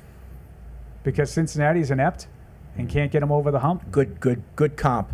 Speaking of comps, most interesting Patriots fan in the world on the Devers trade comp. He says Richard Seymour getting traded for a 4th rounder. Richard Seymour was way more towards the end of his career, though. Like Devers is in the That's prime true. of his career. He's like 26 years old. Yeah. All right. That's a good comp. It's not bad. That's going to be it for this edition of Patriots Unfiltered. We'll be back on Thursday at noon with another edition, and we'll have more fun then. Catch 22 tomorrow. Tomorrow at noon. Yes. So Barth is still doing this, right? He's He hasn't. He's not too busy. He hasn't big timed me yet, but Okay. it's coming. He has like 17 different podcasts. Okay, because if he's out, we're going to pair you up with Fitzy. So Oh God, get ready. Nobody has more podcasts than Alex Barth. I'll tell you that. Right. All right. Thanks for listening. Hey, this is Deuce. Thanks for tuning into the show. If you really want to help us, make sure you like us wherever you get your podcasts, like Apple Podcasts or Spotify. Also, make sure you follow us on the New England Patriots YouTube channel to see this show and everything else that we do here at the Patriots. Thanks a lot.